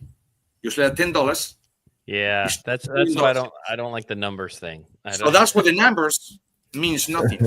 It's how long you've been doing it. Well, a blender, master whatever you want. How many years you've been doing? Kind of goes into for 3 years, but in master blender, well, I'm gonna call it bullshit in that. So you know it's how many years. That's what I came before with the idea of elementary, middle, high school, and above. And I believe is how you have to go. You know, you start to know your ABCs, then your 1 times 1 is 1, 2 times 2 is 4, and so forth until you start to do, you know, square roots and things like that, and you become a little more. So that's, to me, the cigar industry. How much you know and when you started. Not because you know a lot, but you start today, your legacy. You can know more than many legacy things, but you start today. Your brand so is Perdomo a legacy? Is Perdomo a legacy brand? Perdomo, for fuck's sake. Perdomo is Perdomo a legacy? I'm just asking. In your opinion, Ish, is Perdomo a legacy? Perdomo is no legacy because he was the first one starting the cigars. But what you just said, kind of what Ray you got Nicholas involved now. Well, yes. Now you have involved, but it's still legacy. Legacy normally pass from one to the other. So when the father retired and the son comes, becomes a legacy. When they both working together, it's a team. It's a family team. So Perdomo, my eyes and many people's eyes, it will be a large business. That's what I always say, a small, medium, and large business. They cannot be legacy because both they are alive. And here comes Enid. She just dropped the mic. So Tom had said earlier, basically a cigar is just a cigar at the end of the day. And yeah, that's true. When you just get down to the bottom, if it's going to cause like any kind of politics or religion, that's kind of what this could kind of fall along those lines in a way. Right, You're just right, arguing about absolutely. the inside of it. And at the end of the day, it's just smoke the cigar. This is a good cigar. Did you enjoy it? Do you retro? Who cares? Did you enjoy the cigar? That's it. Yeah, had a great experience. Nothing else matters. That's Right. supposed to be. For some reason, remember, it was nothing called legacy and boutique and whatever before the pandemic. Lovely. That was 5 years ago. It was nothing called like that. It was a cigar. And it's a small brand. Oh, they make good. Oh, oh my God, they've been for centuries. They've been for this. It was nothing like a craft cigars, boutique cigar, these cigars. It was not, really. But think about it. From the pandemic to now, we're in the world 18,000 brands, legally brands, probably some 5,000 no legal. And before the pandemic, we were only 11,730 brands in the whole world. So almost double in 5 years. Just do the numbers. That's an interesting comment there, Steve. That's a whole other dynamic. I know that's what I was gonna. I was thinking maybe we'll kind of because this could go on and on. I mean, just all kinds of questions, right? So just I'm trying to think of where to. But he just put it. Steve just saying what we're saying anyways. Years on the market. You know, it's like what we call middle age. Oh, you're 50 or above. Oh, you're a kid. Well, he's a kid, but he's 35 years. He's not a kid. He's kid to me, but he's old for the guy that is 10 years old. You know what I mean? You have to put everything, whatever. You know, it's everything has an expiration day, and everything it goes categories. You know, so. I think a lot of these legacies are also status symbols. I could hand a lawyer, doctor, astronaut, a boutique, and it's crap just because they don't recognize the brand. Ooh, that's again possibly a whole nother dynamic. Yep. Whole other. So I mean, like I said, Blackberry's been in business 10 years, but the Master Blender 50 years. What does that make us? Old ish. Old. But the Master Blender is 50 years. The Master Blender, or he's blending for 50 years. Yeah, 50. Yeah. That's kind of, it depends on if he's been, I mean, if it's family, like kind of goes in that placencia kind of thing. Maybe, well, not just a blender, but that's a whole other. Guys, I don't know if you noticed, but we are stealing Eric's show. So questions about Eric, please. Yeah. That's what I always love bringing that up, but I wanted to pick his brain a little bit. Any final thoughts on that before we move on, Eric? I mean, I think it's one of those things that it is a great conversation to have at a lounge because you're killing time, and really what people are doing in that conversation amongst just like average, let's say like lounge of consumers, is they're really trying to explain why the brands that they love are the ones that they smoke so much and how that fits. I feel like, and a lot of people say that all the time. Yeah, your humidor is so boutique heavy. That's like the most common thing. Right. To me, it's like if it's easier to lessen any debate and stuff, it's like smaller company heavy. Yeah, definitely. Because again, I like the relationship between whoever is the blender, or I mean, I can have their number on the cell phone. We can talk back and forth. It's not I'm not going to name any names, but there was a few bigger companies. You'd drop in an email, and then maybe 3 days later you'd hear back and be like, look, I need to figure out what we're doing with this. So that person-to-person relationship is what I really value, especially when you can see the quality of work that they're producing as well. So that's always been kind of like at the forefront. And a big thing too, I will say, is there are a lot of smaller companies that offer really awesome cigars and blends that more often than not can even be more affordable than the bigger companies, because there's not so much branding, marketing behind it, such like that, whichever route you want to go, whether it was because of their fermentation or this or that. But a lot of the bigger name companies, I'm like, that's not a bad cigar. But if you want one that's like $2 or $3 cheaper, and I feel like has a bit more to offer and represent that type of blend better, that's why I normally go to something like that. You know, and that whole relationship piece is something that I learned very early on when I started doing this, is as a selling point when I'm talking to a lounge owner or manager or whatever, that I'm creating a relationship with them. And I also think it's very important for them to know that if there's an issue or there's questions, they're talking to me, and I'm a direct connect to the owner, not to a rep, another representative, or manager or something like that. I'm gonna get you in touch with the owner of the brand, and they're gonna call you to talk about, answer questions that you want to delve deeper into or thing. And I think that, for lack of a better term, customer service is so much more enticing to a lounge when they have that connection with an owner. Now, just a little commercial over here. Okay, that's one thing that difference. No, it's because the truth, and you have to listen to the truth. So one thing is like we go again to the craft, these legacy guys. Those guys, maybe they in the 60s, 70s, 80s, 90s. Those guys are still working. Okay, most of the guys, they don't own a factory. Like the craft and boutique, they don't own a factory. They do not blend. They don't do roll. They have the time to pick up the phone. Okay, so when you're talking to people like blenders, and they must be in the factory, and this and this and that, unless they have a secretary, and the secretary doesn't give two fucks and say, okay, whatever comes over here with numbers, I go and I answer it. But you have to put that in perspective. A brand new company is going to answer the phone all the time because they must. The older company you cannot reach. It's like attorneys. You go to an attorney, and the new ones, I want to pick up the phone and answer 10 times. It just happened to me with the customs bond the whole past 2 weeks. The new ones, boom, boom, boom, every 5 minutes. The good ones, mean legacy ones, older ones, they don't even answer me yet because they don't need it. Or because they're busy. So people have to understand that the people that, when you're talking to all these, we call, including myself, today's day, old farce, we're working, we're blending, we're rolling. So the phone maybe is not going to be, hello, how you doing? Guys, hold on, stop everything because I have to answer the phone.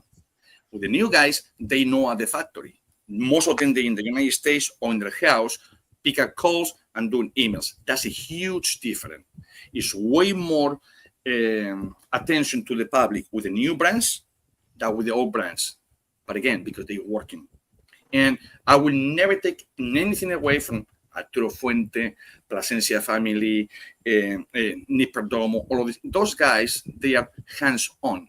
Most of them. If he's not rolling, if he's not blending, he's just doing personal stuff, doing their own thing. When the new brands, they don't have to worry about the blender because they already talk with the blender. They don't have to worry about the tobacco. They already know what it is.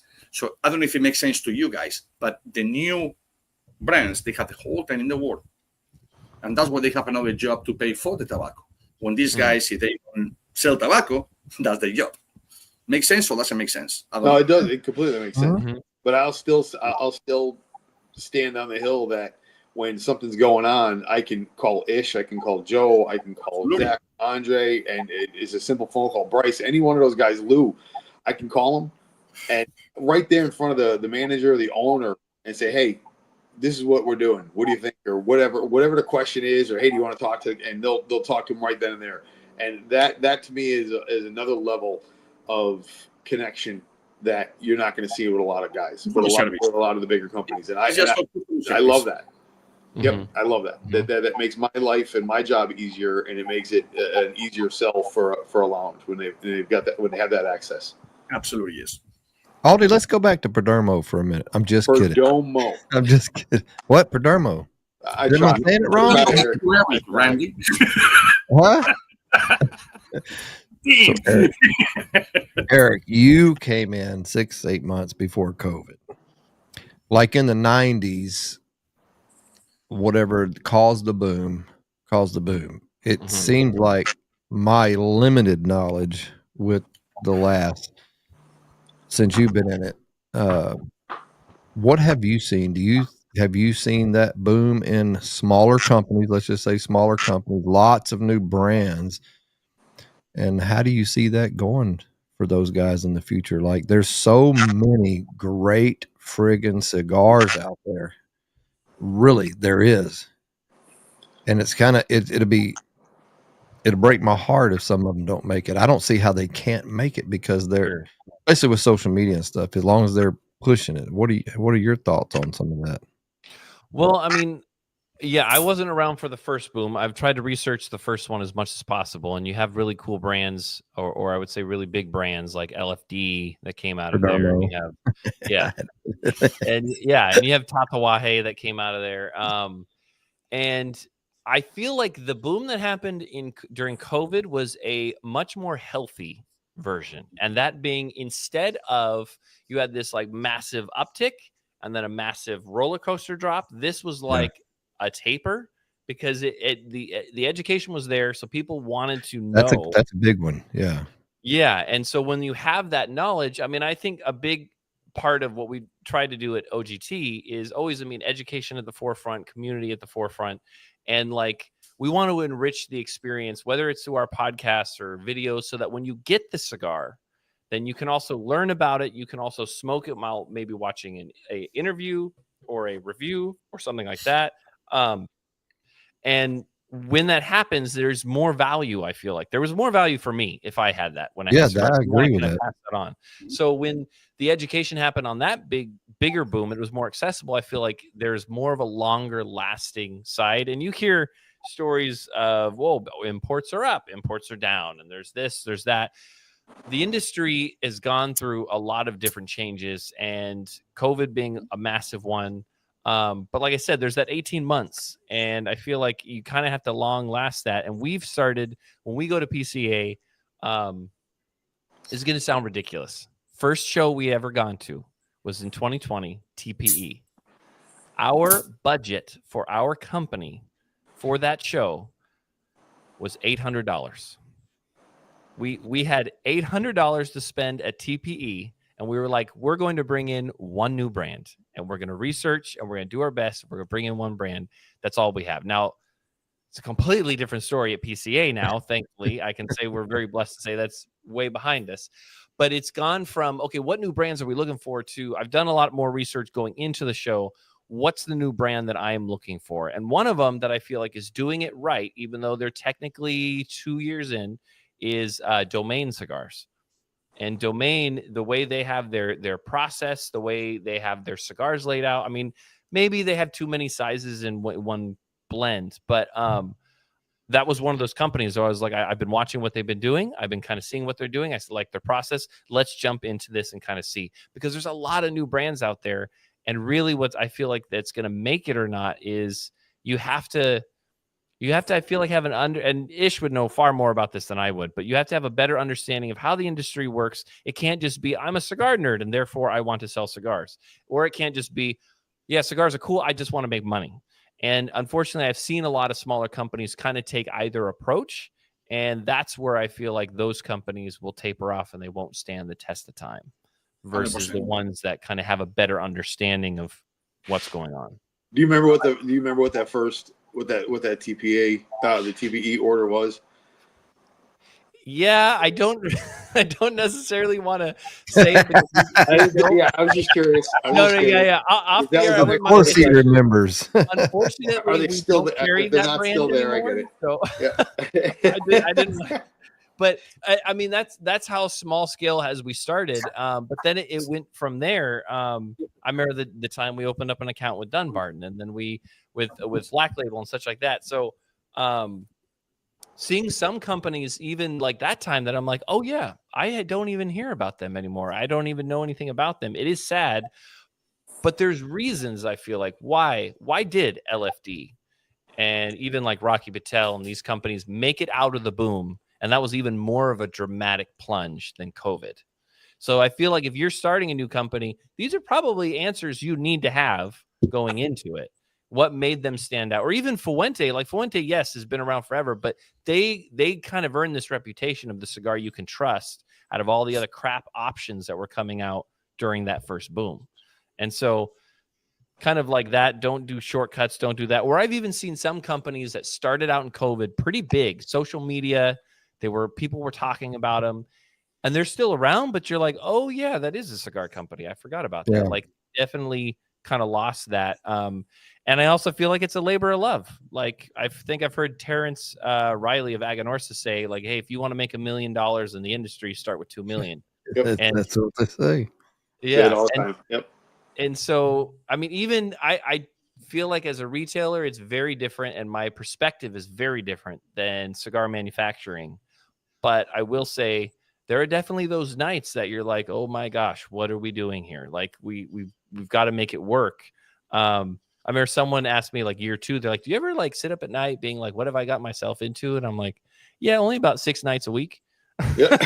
It's about that. So it's definitely a learning process, and this community, or I would say even the cigar industry, is so tightly knit. People know this person from this and this person for this, and there's this person's a good friend of mine, and I don't do business with this person because of this problem. And there's so much of it, and I think that's human nature. But I think it just companies making that plunge try to, I guess, know what you're doing and know what you're in for when you make that plunge, I guess. Yeah, this podcast is a little over a year and a half years old. I think we started International Cigar Day in 24, and I started my company September of last year. So I'm a week out of being a year old. Okay. I've already been through. Thank you. I've already been through so much, and both of these guys know. Like, there's so many pitfalls that you're not even. And in the podcast that we talk to so many brand owners, like, about the details and what pitfalls to look after and all those, and you can be somewhat prepared, but until you're in it, you don't know. There's so many things that I would say consumers don't know about the industry until you get into the business, and what you have to do to continually try to be not just to make good quality product. It's just to keep that stuff coming out, and you just learn. It's fortunately it hadn't cost me a lot of money. But it's a lot of some heartaches here and there, but it is a learning and that's why I love talking. I'm on friggin' Discord. We're all of us are on Discord, almost every night. And we're talking to, consumers, brand owners, people that are in the industry, and it's really, I can never get tired of talking about cigars. I just can't. I don't. And I will tell you, watching Randy go what Randy went through and some of the other guys, the one thing that has happened is they have cured me from ever wanting to start my own brand. I'm too old for that. I do not have the fortitude to plow through all that bullshit. And no. You just don't know what you don't know until you know it. Right. And then once you do, those hard lessons learned you'll never think that after all this time I could be able to pull it off. Oh, you would. Simple. You could. And not simple, but with just learning what I've learned. But I don't want the bullshit that comes with it. I'm very happy in the realm that I have. And you also have a huge networking. You have a huge network. You have a lot of people everybody. We all know each other. All of us. All of our people. Like I said, I've heard Ish say the tobacco industry is huge, but it's very small. Very small. At the end of the day. It's very small. Everybody knows everybody. Let me explain that right in there what you just said. The tobacco industry is very big, but it's very small. When I mean about that, it's like brands are brands. But a brand without a factory is not a brand. Right. Factory with no blender is not a factory. So you have no brand. With no rollers, you don't have that. So you have to go back to the roots. It's the factory. Is the blender. Forget about the master blender. Master blender is a title that you give after somebody been blending for you for 10 years. Okay. I'm a master blender. I can master blender myself? Absolutely not. About our cigars? A tiny bit. I don't know much. Just a tiny bit. Put it that way. It's people that they know way more and always will be. Okay. But the problem with the new brands is that they say, okay, I have $5,000. I'm going to make so many cigars. Let's go and do it. They sell it good. 5,000 cigars is easy to sell. Your friends and your family. You double or triple your money, and all of a sudden you think that you're golden, and you start to do challenge coins. You are gonna do a thing with your name all over the place. You're gonna wrap your card. You're gonna do this, and all of a sudden, somebody like Eric asks you for a new order. I say, "Oh shit! You asked me for $5. Let me see if I can have one." Well, I see you over here, swimming in dope. What happened? Well, we spend the money in this. We don't have cigars. Oh, that brand is gone. I can tell you right now, and I'm not going to name it because it takes long, but 10 brands that they should be making as much money as any of the big brands right now. And I made cigars for. They last between 8 months to 2 years, and that was it. New car, I moved to a new house. I do this. Money for the cigars, gone. I said, buddy, you spend this money in cigars. I don't care. I don't care if it's 5,000, 50,000, or $200. When you sell the cigars, put those 200 or 5,000 or 50,000 back in the bank account, and now make the cigars, make the money for you.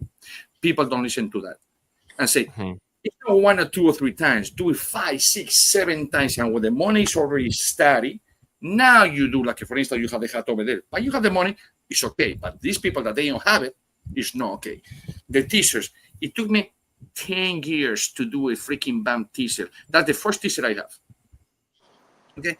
Or the lighters. That's important? No. It's important for the client, for the customer, or to have, the swag or whatever, might be. But your number one preoccupation is cigars. You sell cigars. You don't sell lighters. You don't sell ashtrays. You don't sell paraphernalia. If you focus on that, everyone will grow. But human mind, I have so much, and that one most of the task we're gonna make it to. Yeah, go ahead, Eric.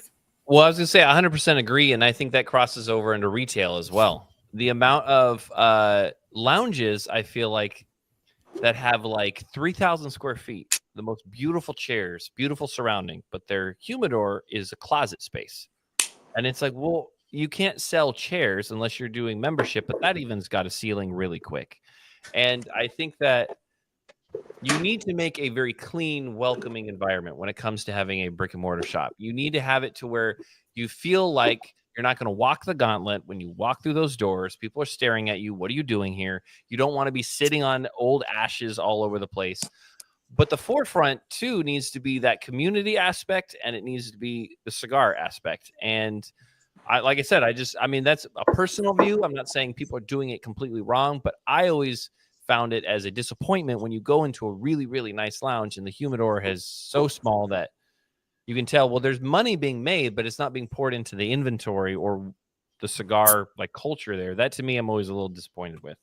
Yeah, it's more about the kind of glasses that they have, the kind of liquor that they have, and the couches. Well, that will come later on. Just sell the cigars. Right. Sell the cigars. Right. Well, my advice for somebody, if they're coming into a company, just my limited experience, is like that old thing with the race with the rabbit, the hare and the turtle. Be the turtle.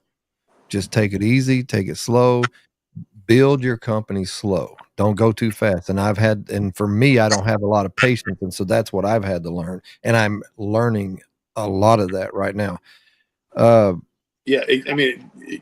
Without question, it's a marathon. It's not a sprint. Mm-hmm.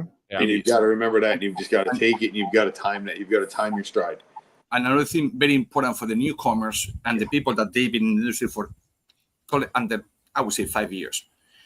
Do not ask to a factory, so how many cigars do you think I can do? Because that's how you're going to lose your money. Okay, so you just go ahead, small quantities, be ready with the money for the next batch, the next batch, the next batch. And that's how you will grow. Well, as a matter of fact, and you know very well, people come to me and say, oh, I want 10,000 cigars, 20,000 cigars, 30,000 cigars. I say, buddy, you knew. What you want 30,000 cigars for? You know how much money it's going to cost you? Or you want to sell your house or something to pay for cigars? Nobody knows you yet. So start very slow, very slow, very slow, and keep going and going and going. But people always say, I want to do this. And then they go, oh, I cannot sell my cigars. Well, it's like me going to Home Depot, buy a pressure washer, put in my garage, and be like this waiting for calls. Well, do you advertise your cigar? Do you advertise? No. So I don't do any advertisement. I'm a pressure washer. So I go 3 years later and go to Home Depot. Hey, can I give you back? I didn't make money. Nobody called me. Well, you advertise your business. No. So that's where the money goes. Cigars. And advertisement is free. It's just social media. And that's what I said before. Social media is a huge tool. Social media, little free AI video, free. And believe it or not, people are confused. AI is very good. But when they see your face talking about something, and I can see from my viewers, it can go for 75,000 views, just me talking about something or saying hello. That's the best AI that I can make. People still love and like the human feeling, the human thing. And that's hit down, and that is not going to change. So utilize and do that. Yeah, it's free. Do it. 5 minutes a day. Do it. And that's it. That's how you sell cigars. That's how you promote cigars. And now, of course, you have to have a good cigar. You cannot go and say, you know what? I'm going to do this. And whenever it comes, I don't care. What? I don't care. Well, no, you fuck. But, and if you don't know, I was somebody that they know. It's simple. It's not that difficult, really. It's a hair. Uh-oh. He froze. Uh-oh. Down goes Ish. So Sal says, what are y'all's thoughts on lounges that charge membership fees in order to have more or full access? I would say, real quick, I think that for a lounge, it's very important to help them survive. Yeah. And to have that. I think that's a great thing. And if it's too steep for you, then it's it's not a bad thing. But a lot of the places that I've seen, like the blend where it's like $20,000 a year, and you get these you get all these perks, get the what do you call it, the limousine ride, everyone. That's kind of crazy. There's great lounges out there that offer great perks, but to be able to go somewhere. Put it away. I own a lounge, right? Memberships don't pay for your bills. It does not pay for your bills. They just give you the money in advance so you can pay some bills. Okay, membership can go from 500, 800, or 10,000, depends the lounge that you are. Mine's are not even close to that prices, but you have to give a shirt or smoking shirt. A bottle of something is going to be in your humidor. 5 cigars a month is going to go over there. So at the end of the month, or at the end of the year, where they pay, probably you pay more than that. But you utilize that money coming in to help to bring, or to build, not to bring, sorry, to build the lounge. And that will membership are full. And not only that, is a space for the members to go over there and talk their shit privately. They don't have to be outside. They don't have to do nothing. It's relaxed. People that they've been working 8, 10, 12 hours a day, they want to smoke a cigar, say, well, I would like to go to a lounge, but everybody's, the football game is over there, the UFC is over there. I want to relax and go inside. That's what you become a member. You have privileges. It's only for you. You have this for you, this for you. That's what it counts for. Not to make money, because actually, you don't make money for memberships at all. Probably you lose in the wrong. But what do you think, Eric?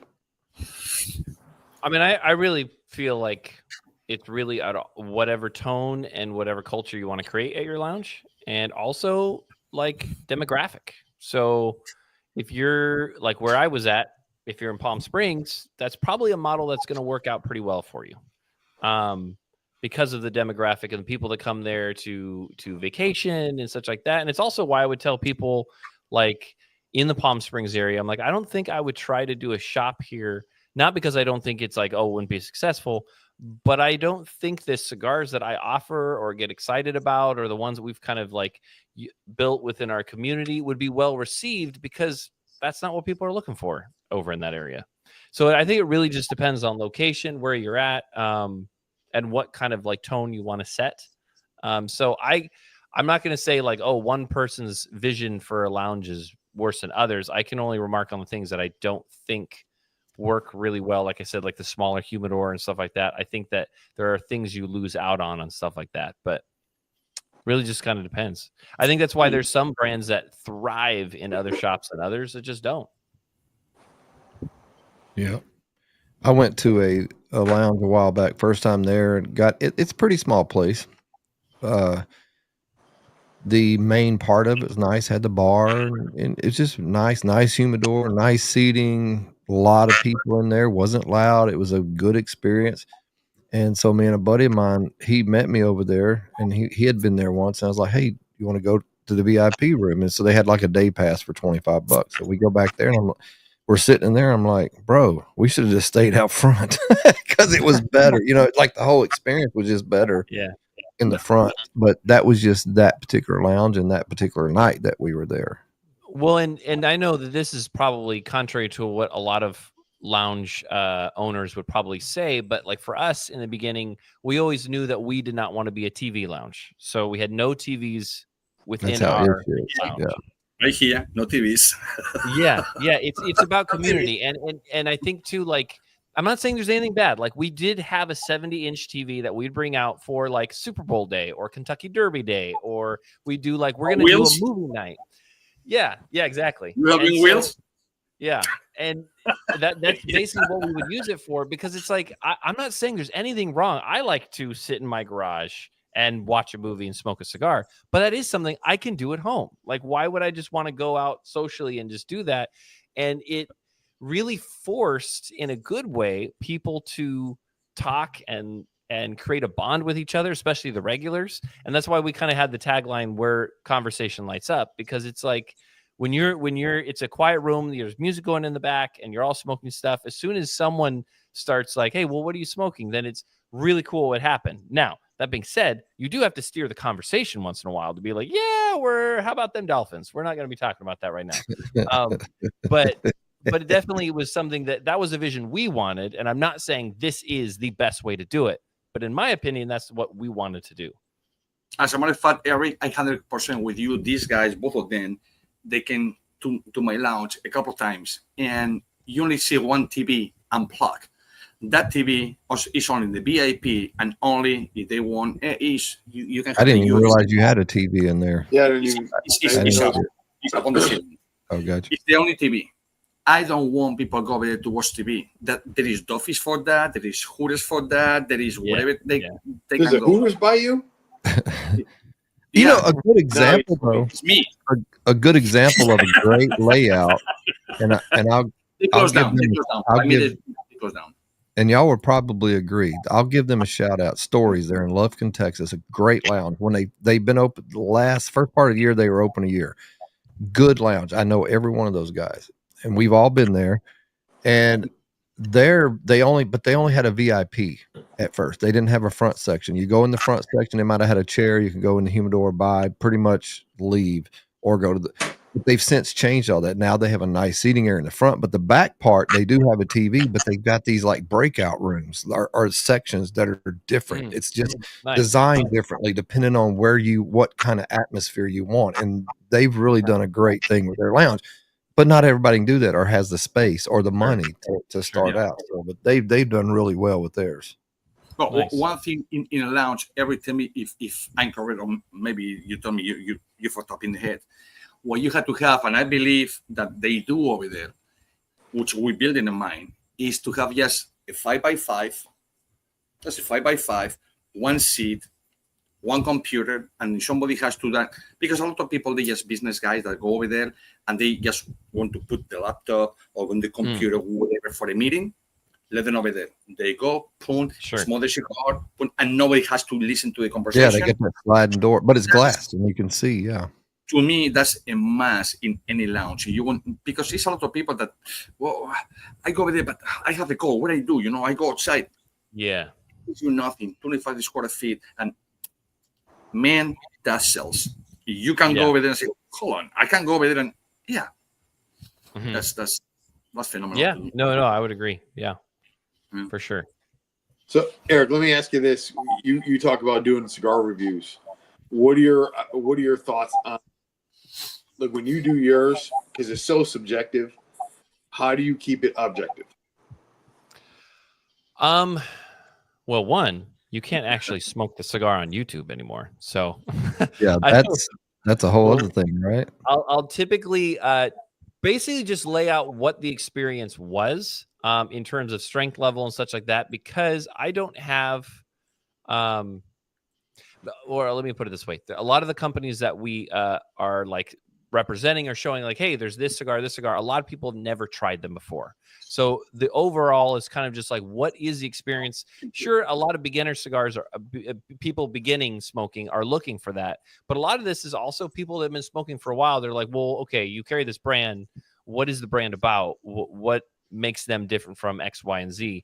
And so kind of just trying to lay out like, here's the definitely break it down: flavor, strength, body, because they're three different things in my mind. And so many times people will hear, well, it's a full body cigar. Well, what's the strength level? Well, it's full body. Well, yeah, but you can have a full body and a medium cigar. So that kind of like, this is what it is. These are the flavors that I kind of like experience. And I think anyone who find someone who enjoys the reviews that they give. And I found this true when I was getting into cigars. Once you watch enough of their stuff, then you realize, okay, their palate is kind of more like this, and you can align with it, or you can be like, don't like it as much. But at least it gives a sense of like understanding of once you, if I were to say this is a medium plus body, full flavor, medium cigar. And if you've tried other examples of that and you know the kind of cigars that we enjoy, then you can kind of make an educated guess of like, okay, so it's probably in this realm. It's probably not going to be too bad, like strong for me, or it probably sounds too weak for me. I want it more strength. So I try to like present it as much as this is the experience and this is what it can be kind of compared to, I guess. That's what I try to try to keep it as objective as you can.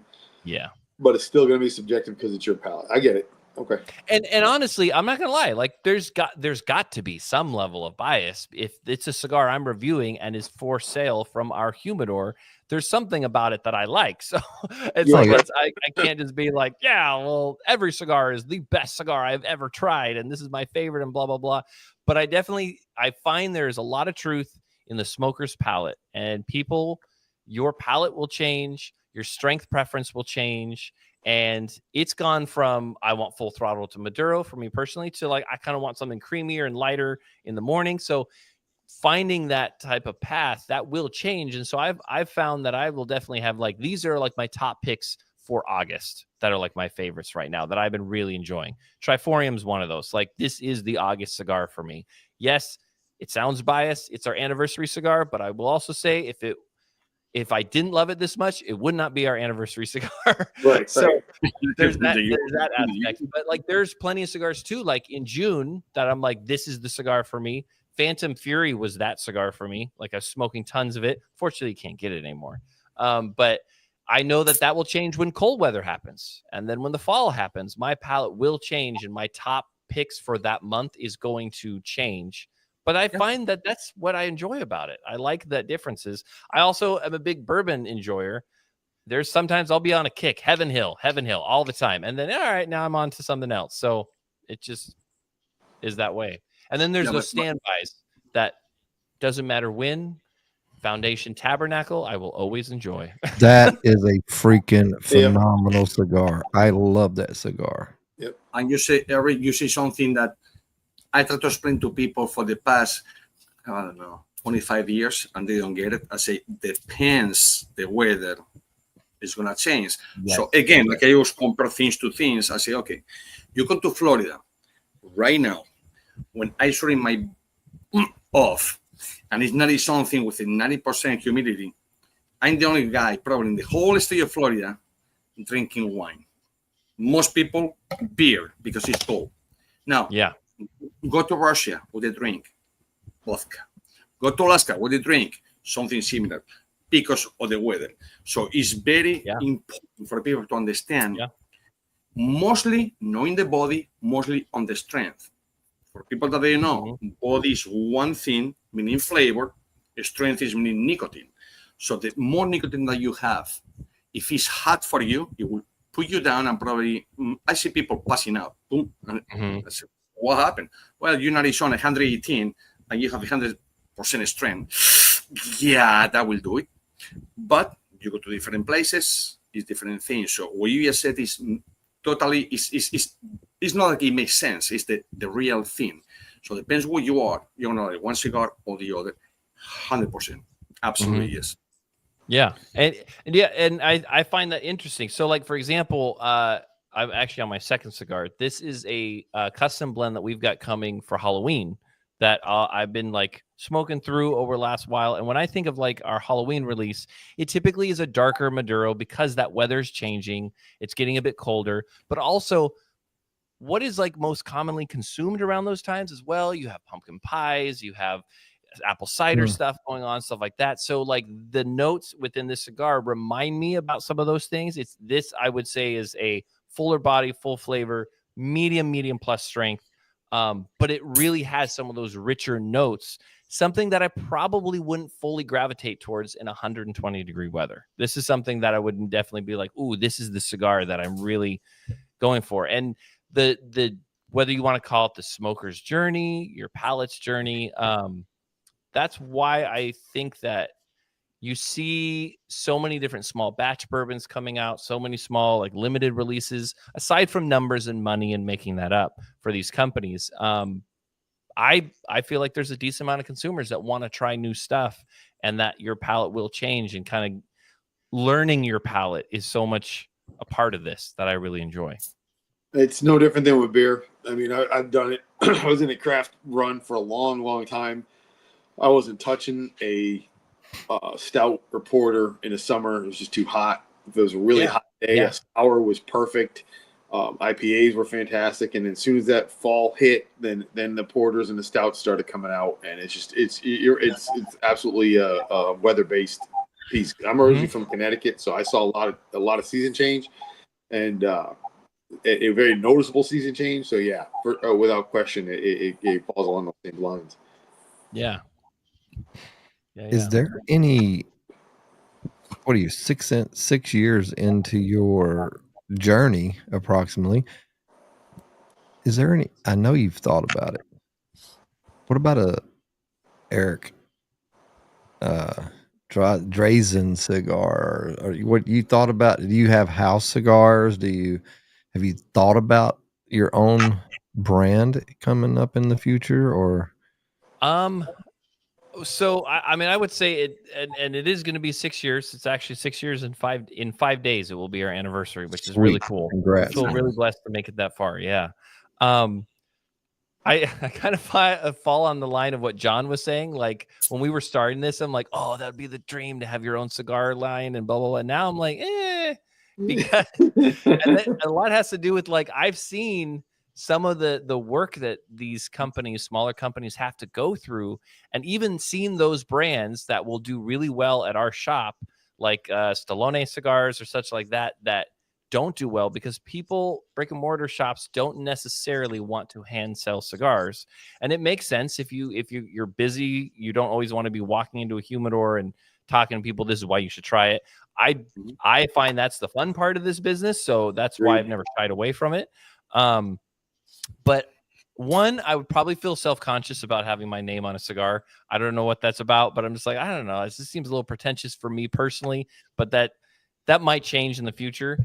I currently find that satisfaction and find that like fulfillment through our membership. So we have the OGT Cigar Society membership, which is a 5-pack of one single blend every single month that we ship out to our members cross country.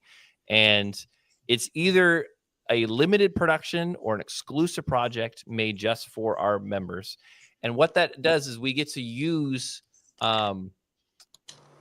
we get to use our connections that we have. We get to highlight the brands that I feel like people should be smoking more of. They get to know that company better.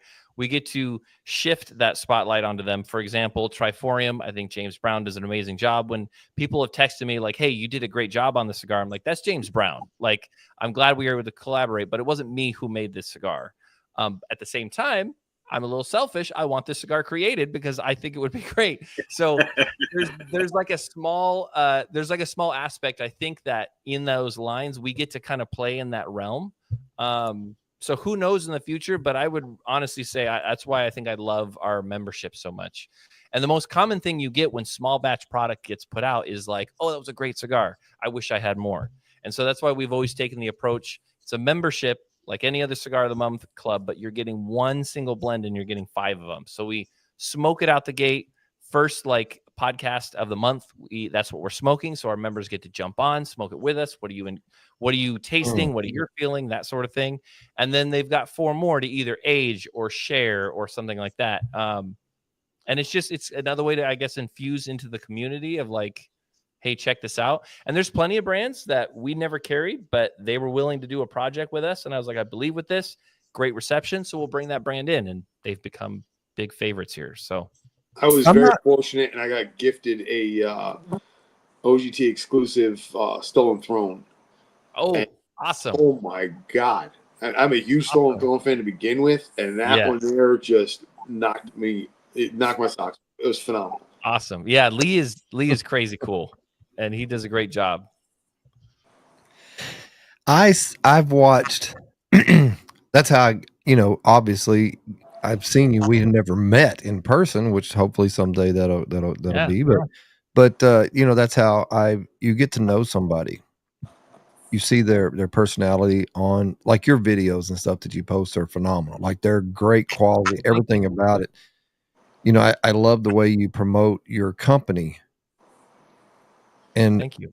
if and when you get a B&M, I would imagine that's even going to be a greater or more challenging, not more challenging, just better for you to promote it in the same way. And the area, I don't know exactly where you are, but I know John's in there, but but from what I've seen, Virginia, Pennsylvania, that North Carolina, all that is huge, All the East Coast. specifically in the business that you're in, and the types of cigars that you carry and sell. And I would just see that being, not trying to push you to get a B&M, because I wouldn't be a frequent visitor, because maybe once a year if I could get there. But I don't know where I was trying to go with that. Just to give you kudos, right? Like, just what you're doing is very good. I love even your presence here tonight. Like, I'm wanting to pick your brain on your camera and all the other stuff, like how you get it, because it's very clear and the sound's great. Like,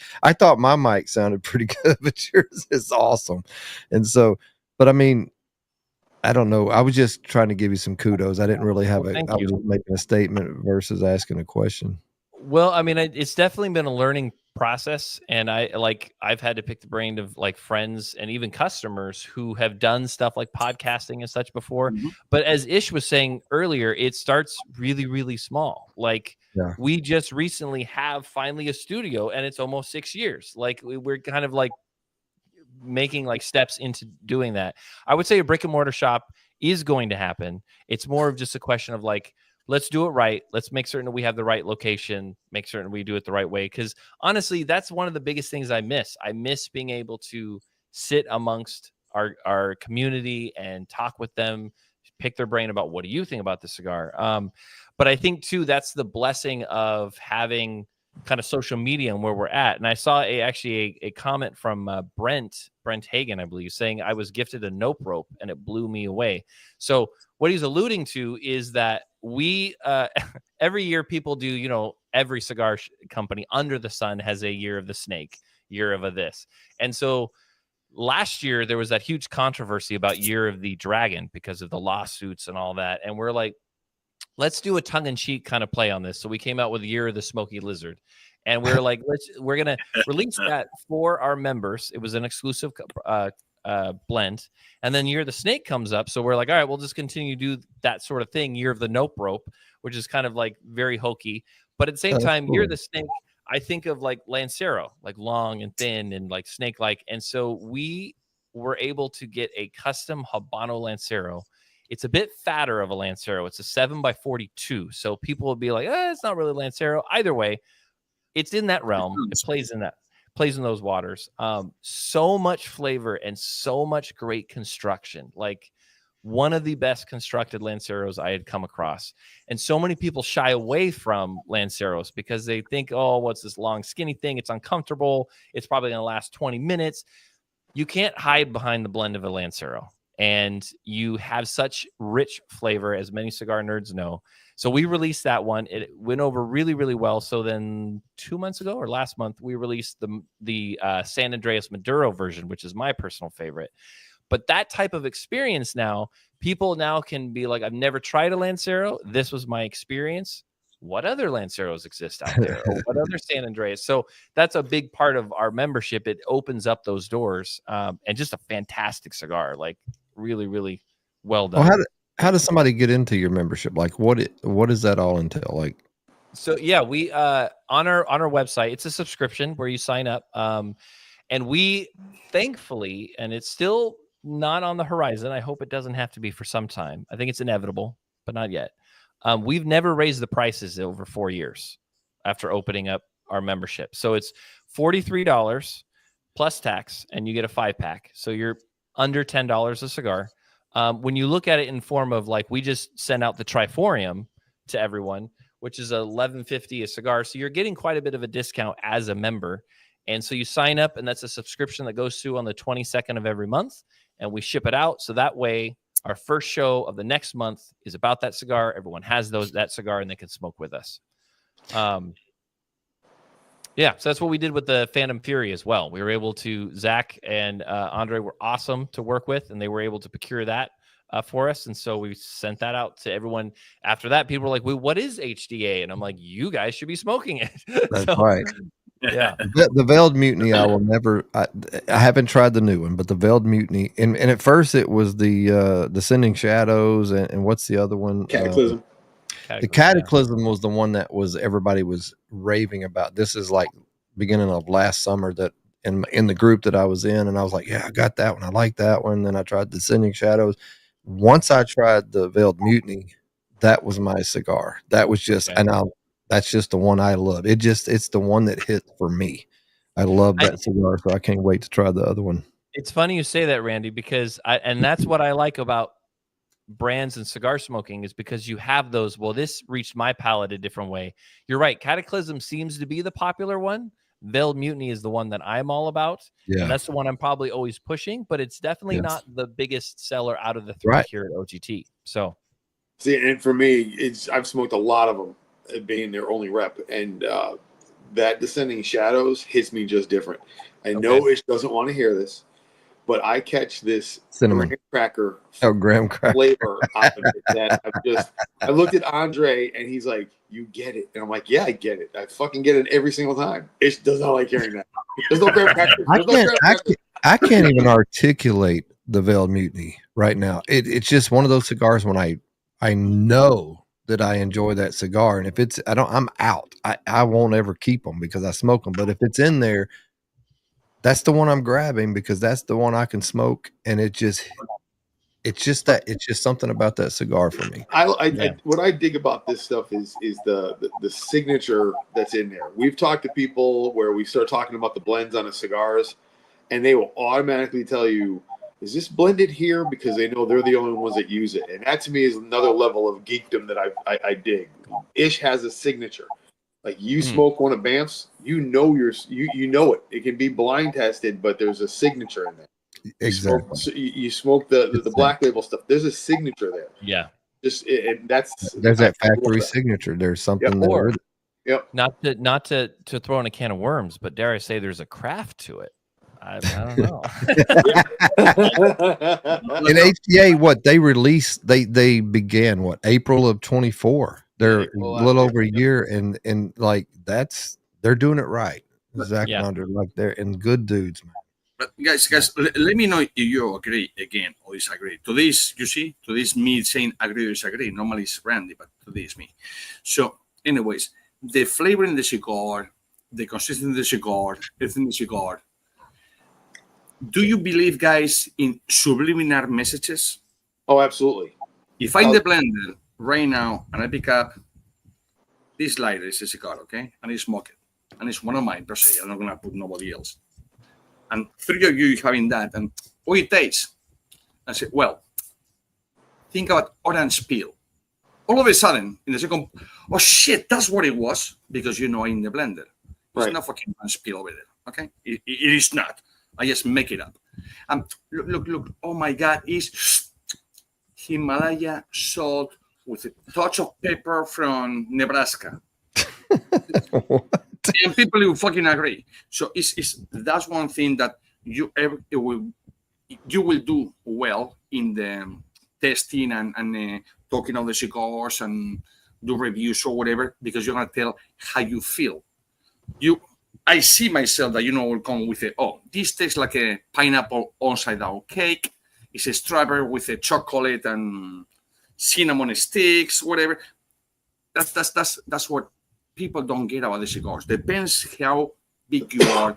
Depends how your audience it is. Sorry, pardon my friend, but you can't fuck people's mind.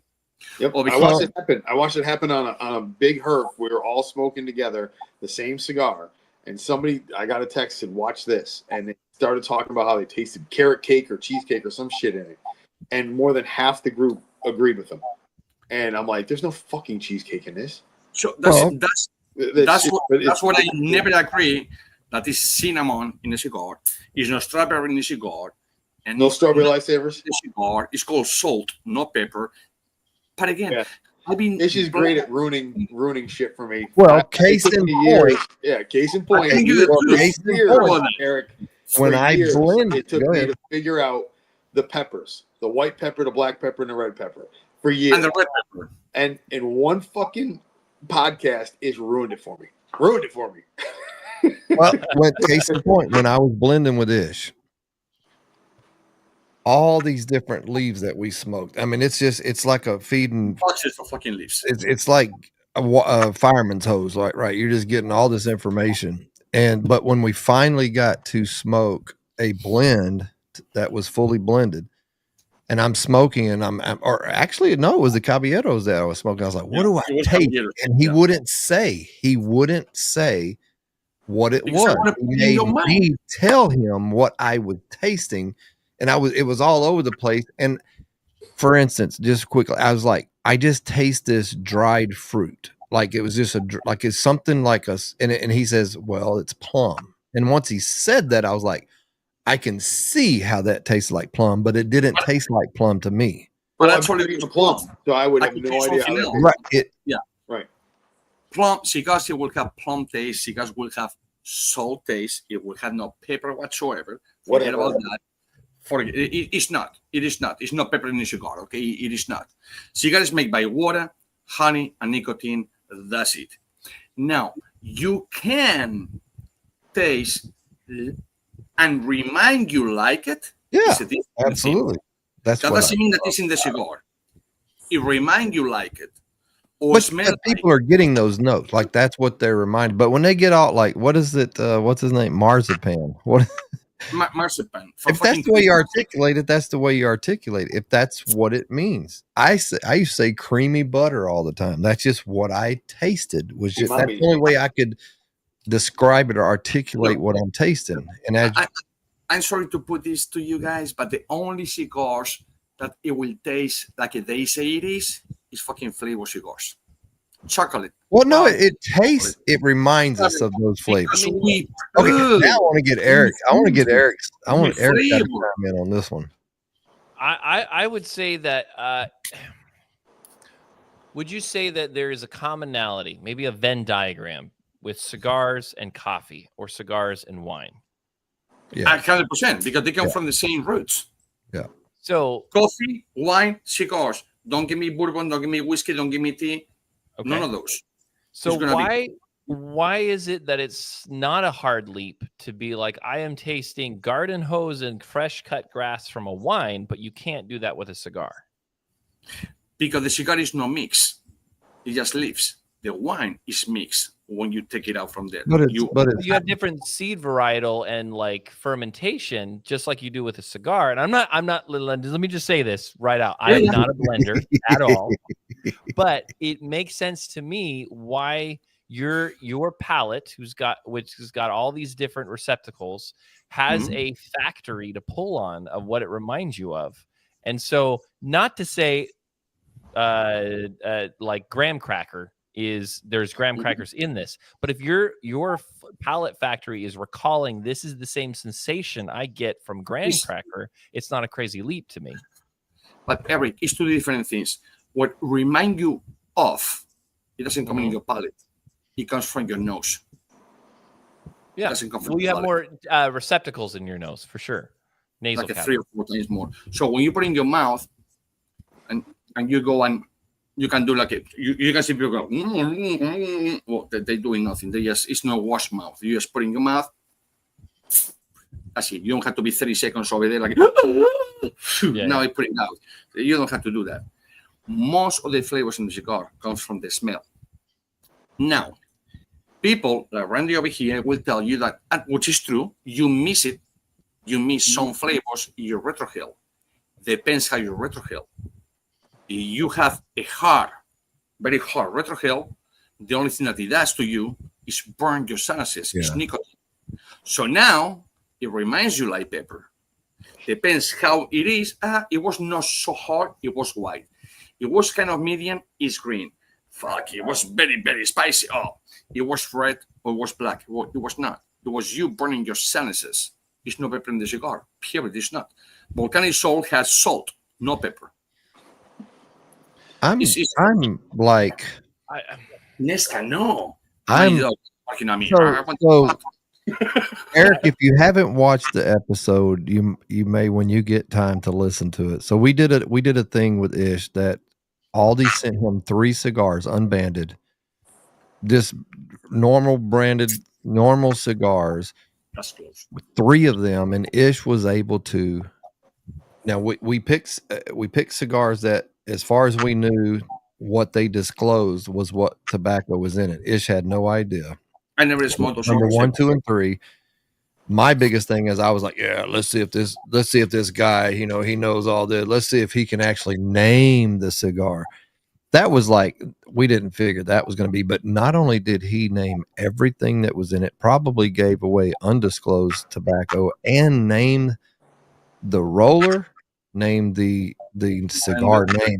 And what me saying that is like, it's very weird for me when Ish starts talking about there's none of this, this is what you got, but he's smoking a cigar and telling you what's in it. Like, how do you know what's in it? Like, how do you know? Like, you're tasting certain things. But it's again, you go to a mechanic and you gotta go blah, blah, blah, blah, blah, blah, blah, I know, but I'm talking about in the third valve. What were you going to say? It's what they do. They know. What were you going to say? What were you going to say? Well, I think that is on another level that you can't really understand until you've been blending for a bajillion years, as Ish has been doing. So he's got that knowledge, but that's also his factory, his palate that he's pulling on, because he remembers this is what these tobaccos are. I think that even if you have a sommelier who's that can take a sip of wine and say this was in this season, the Concord grapes were here, it's amazing and it is crazy. Mm-hmm. And it's accurate, but it doesn't, I think, negate what the average wine drinker is enjoying or experiencing. So like it's, I think there are definitely generic terms. I think that is a good place to start. Is it salty? Is it sweet? Is it bitter? Is it umami? Like those types of things like that you have to like build on. But if John is tasting graham cracker, I can't be like, no, you are not, because I'm not tasting that either. Well, I'm also in North Carolina. You're in South Carolina. Like, it's going to be different from where you smoke it. But at the same time, that's why we have a tasting factory. And what's really interesting is I went to New Hampshire recently, and I was speaking with Dave Garofalo, and he had this like cabinet of these like basically look like canisters of spices. And on the bottom, it says what it is, and you can't see anything through it. You just shake it, you smell it. And he's like, what is this? And so I was like, smell it. And I'm like, that's anise. He's like, you're right. What is this? And this. And so I didn't get them all right. I got like 7 or 8 out of 10 because my old factory is calling on that. So like, if that is what's reminding me in a cigar, then I feel like it's viable and justifiable to be like, this to me has some anise notes, some dried fruit notes, some chocolatey notes, because that's all the things I'm experiencing. And if I've heard other people as well say like you can't taste flavors in a cigar, that I'm like, well then how come I can't say to sommeliers you're not tasting those flavors either? That's just sour grapes. It's kind of like word association in a way, right? Like to you, when you taste a note, that's kind of like word association, what it reminds you of, or that's how you would remember that flavor. Not knowing, you just say it. We're not knowing, Randy, you just say it. You taste a note, no a flavor. Okay, when something is, by the way, mostly happen with Maduros, because Maduro is the most sweet of any leaf ever, because fermentation for 1 more year, dry for another 6-7 months more, so it's the more sweetest of the leaf. So the more honey is over there. And you go like this and you say, fucking A. I recall when I was going to my grandma and she was baking cookies. Doesn't mean it tastes like a cookie. Well, I don't know if you could hear us, you froze up, but it's like nobody, include me. I'll say I don't debate you or think that you're full of crap when you're talking about what you're talking about. I 100% agree with what you're saying. But when you're smoking a cigar, when the blends are different and you're smoking around the world, for instance, 17 countries in there, you're smoking that cigar, and every puff, you puff, and you're like, oh man, what is that? And you're trying to chase that note, and the next puff, you're like, well, that's gone. What is this note? And so it's so complex and delicious. It's like hard. You can't articulate. Maybe the words and the notes are just a way to articulate it to people. I think, and I think we're all Go saying ahead, the same thing. I think we're all saying the same thing Yeah, differently. It's Yeah, just very, I agree. it's very cut and dry for Ish. Yeah, We're drawing upon memories, and we're drawing upon those notes, hitting those memories. That's exactly that's what we're saying. Is that it goes back to the so boutique. I do not believe that the cigar has graham crackers in it. And so I want you to understand that, Ish, so I don't get fired. I don't think that the cigar has graham crackers. I don't think that the cigar has cinnamon. But what I taste is based on my my history and my experiences. Right. I've never eaten a plum, so how the fuck am I going to know what a plum tastes like? You It's going to don't. come to something else for me, right? You're done. But remember, how many fish depends. Think about this. Fuck, I just came with another fucking brilliant idea, which I never thought about it. Uh-oh. No. You can pick. I don't care if it's salmon, if it's a snapper, if it's you name a fish. If you put the same condiments, the same kind of salt, the same parsley, the same garlic, the same paprika on top, you put in the oven for the same 25 minutes. You put it out. You do blind tasting. You don't know which one is one because the spices taking over the meat. Think about it. Now you have to think in consistency. Now is when you have to think this is a little more slimy, this is a little more tough. Now you have to think about it. Mm-hmm. But if it's on the first bite, it's salmon. Well, no, I can't put your fucking tilapia taking like salmon. Why? Because I can blend that thing, tasting like the other thing. Make sense? So It's completely. You can treat people. Like they say, oh, Chinese. It's not cats around the Chinese. Doesn't mean that they fucking kill the cats, Well, Josepa says the McAuliffe Purple reminded me of my current wife about halfway through. It's funny about the McAuliffe Purple. I smoked the first time I smoked that cigar. The rep was there at the event that we were at, and we were all kind of sitting in the lounge. I was about halfway through it, and I was like, something is not. And all of a sudden, halfway through that cigar, it just went, whoa, like it opened up, and I loved it. And all the rest of them I smoked, I loved that cigar. Well, I'm just saying, that's a side note. I'm smoking the Ezra Zion peanut butter ice cream, and the reason that I bought it is because it said peanut butter ice cream, and all I had to hear was nuttiness, and I love peanut butter is my favorite food. So as I smoke it, I am not tasting peanut butter ice cream, but the notes are there for the nuttiness. So it's got it in my head with the nuttiness of the tobacco. So it's very subjective because they're going to have specific notes to them, but those notes are going to hit me differently. They're going to hit anybody else here. It's going to be based on memories, right? Right. Yeah. No.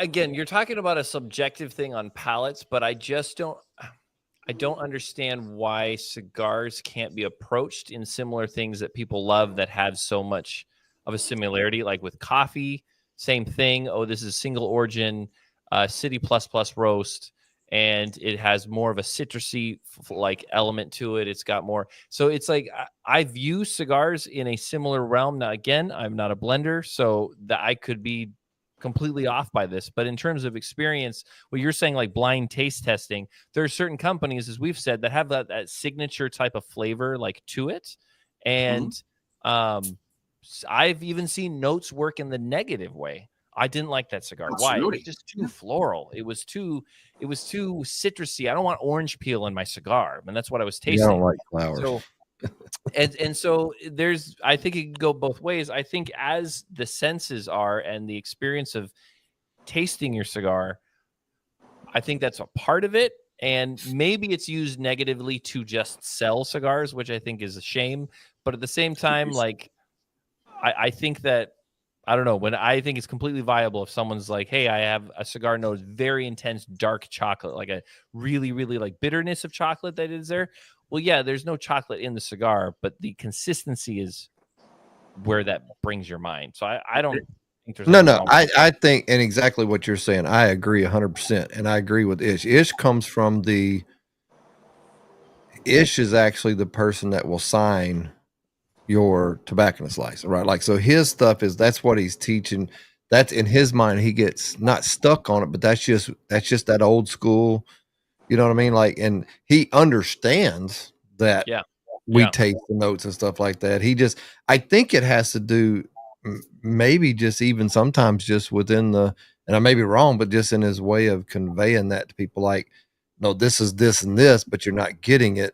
And I don't know, like, I get what Ish says. I What do. I've like seen- what he says. What I've It's- seen it's- some blenders do, and I think this correct me if I'm wrong, Ish, but this might be what you're kind of touching on, is I've seen some blenders be like, here, smoke this cigar or smoke this single leaf. So I'll be like smoking it and being That's like, supposed to start single leaf. Yeah. yeah. So single leaf and be like, I'm getting this like citrusy, and they're like, that is the like soil content within this region that you're tasting. It's more salty Yeah, and the it's minerals and all that. Granite, Because where it's granite. at. It's okay. And so, Yeah. and that I think is a more like, let's get down to the nitty gritty of what this tobacco Exactly. is bringing. But as a consumer who simply wants to have that experience, or even sometimes people in the industry that want that experience, you can go back to Descending Shadows because you're looking for that graham crackery sweetness that comes to it. It's going to be there every time. That's what I'm going to enjoy. And I don't think there's a right or wrong to both in a pair. I'm going to put it even easy for all of you guys. You mean that we give the same coffee, and you go to, let's say names, Dunkin' Donuts, same coffee, Starbucks, Good same coffee. coffee. Starbucks. Anyone else, I don't care. I don't care. I know Gifting grams is badass, by the way. You can get same coffee. No one of them being the same coffee, it will taste the same. Because these guys have a 147 degrees, this guy 113, this one that, this one use plastic cups, this one use glass cups, this one between make your coffee and call your name is 2 minutes, so it's a little more. Someone has a little more head on the spot. It's the same coffee. It will not taste the same. So what happened with cigars is the same thing. Depends the factory, depends the care you do it. You cannot change the flavors on the leaves, period. The leaf is the leaf. Period. The only thing you can change is you put flavors on it, like a meat. A meat is meat. You pick up, I don't care if it's lamb, ribeye, or a piece of pork. Depends what you're putting in it. It's going to change the flavor. But it's still pork, it's still meat, it's still whatever. If it makes any sense to you guys, as a blender, I can tell you that I can make something very, very, very spicy, which actually salty, tastes super mellow, and has tons of smoke. Yes, why? Because we know how to blend it. But that doesn't mean that those leaves are supposed to do that. When you try to manipulate the leaf and put in different order that's supposed to be for good, is good. But when you're playing with it and you don't know what you're doing and mix the leaves and whatever, you just screw the same thing. So it's like doing mayonnaise. It's what? Eggs and freaking milk.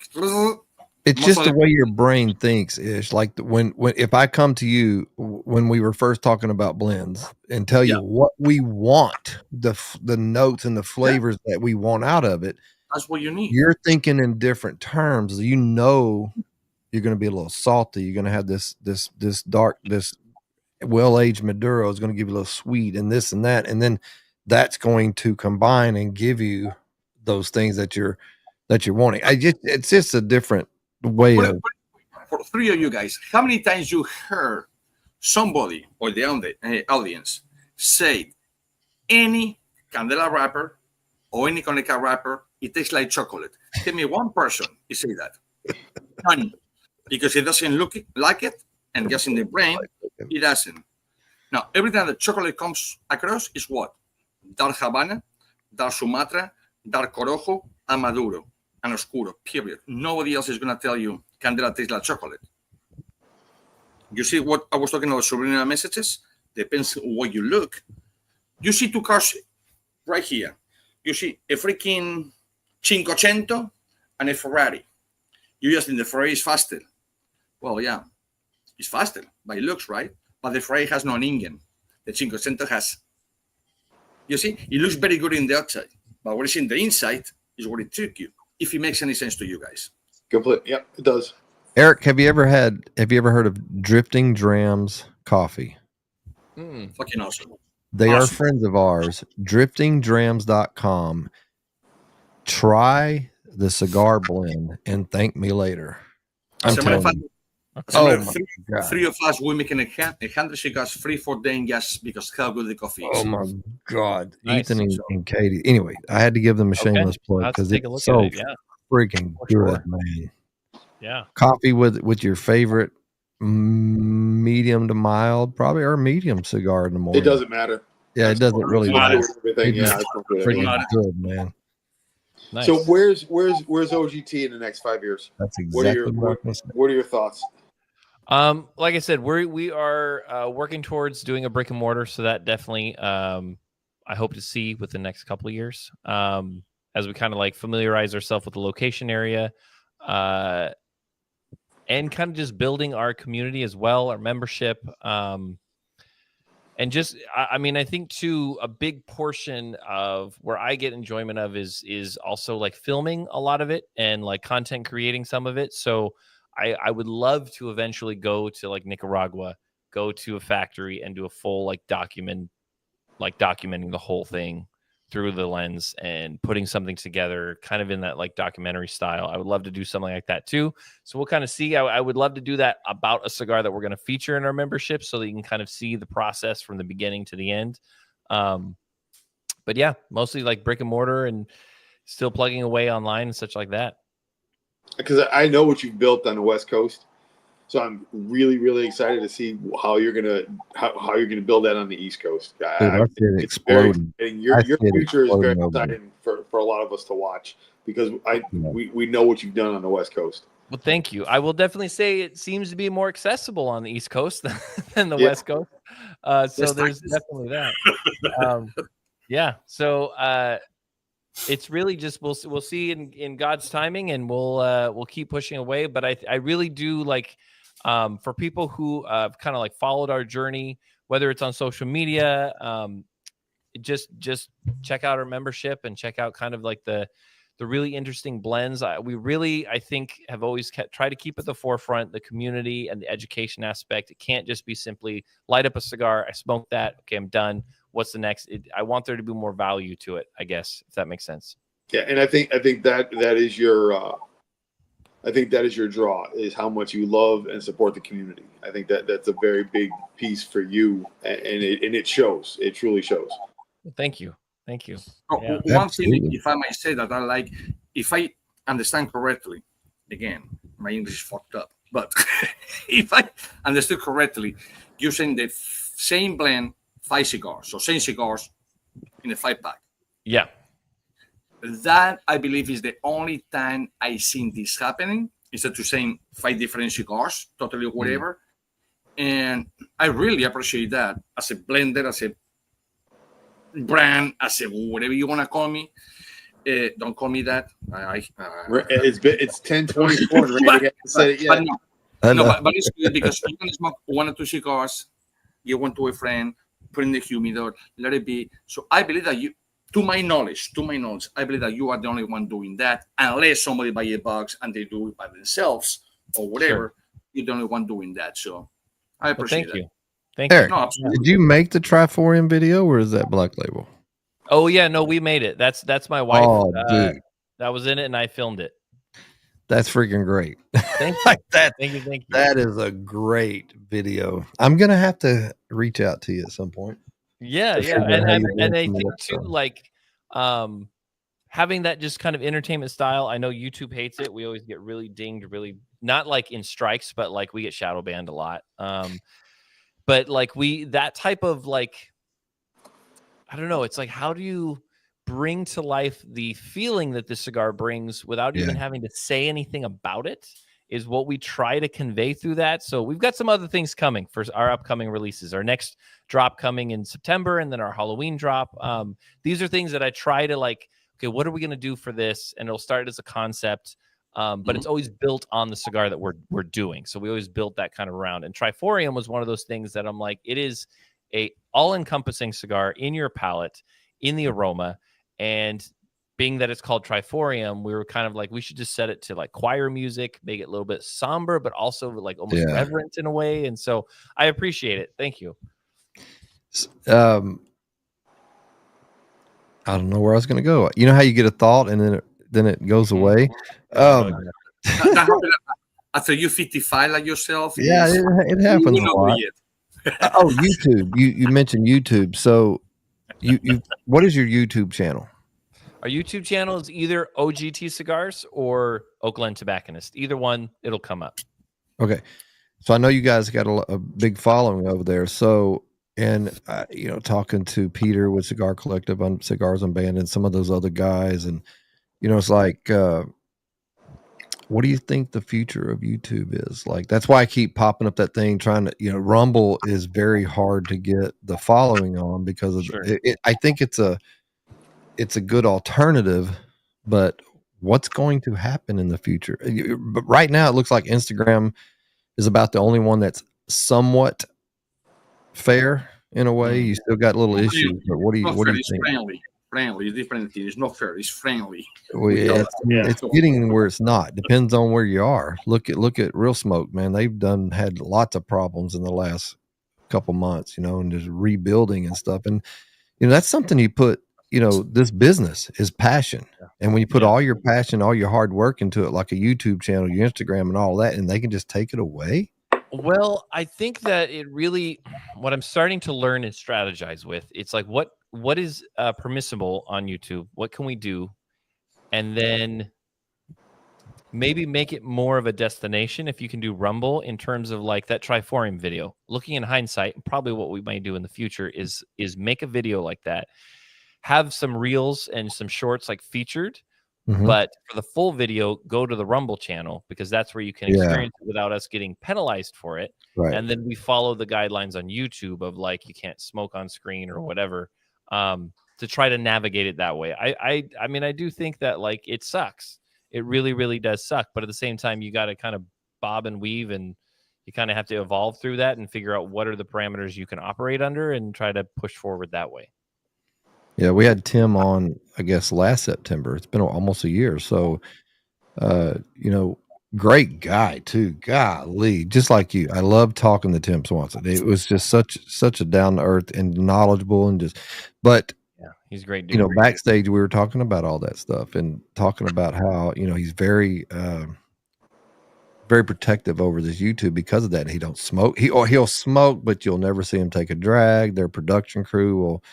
That, you know, the guys make sure that he's on another level. Yeah. He just is on another level. It's crazy. Like he and I will text back and forth like once a week or so. And we'll bounce ideas off each other and stuff. And just where his mind is at, I'm like, well, yeah, that makes tons of sense. Like, how did you arrive at that conclusion? It's just boom, boom, boom, boom, boom. He's amazing at what he does. You got it going on too, bro. I mean, there ain't no doubt about it. You do. And we're trying. And I try to watch other, you know, I just get lazy as far as not the social media side with my brand, but with the podcast stuff. It's like, you know, it's working. I'm not going to mess with it. Everything is here. But we're just now, you know, approaching that 1,000 sub mark. And, you know, I'm starting to get emails, and I haven't had that dreaded email yet where they're like deleting stuff yet. Hopefully, you know, but I know it's coming. As the more popular you get, the more eyes on you and all that kind of stuff. And so it's always looming. And again, what I heard, I don't know if it's true or not, but you can buy from them like insurance, like for minors, whatever, blah, blah, blah. So it covers you, blah, blah. So everything in this thing is about freaking money. So I saw people. And I hear that people can talk about tobacco. They buy their professional page in YouTube or whatever and paying so much money a month or a year or whatever. So, but again, so you just paying. So Colleen, it is oakglentobacconist.com, correct, Eric? Yes, oakglentobacconist.com, Oak Glen Tobacconist on social media, Instagram, OGT Cigars. Yeah, and that's basically where you'll find us. We kind of just we specialize, I guess you could say, but we major in having more of like I don't know, the cigar brands that we believe in that deserve to be smoked. There tend to be smaller companies, but there's some larger ones out there as well. And yeah, if you guys want to try the new Triforium, like it's thankfully the reception has been really, really well. Like it's moving.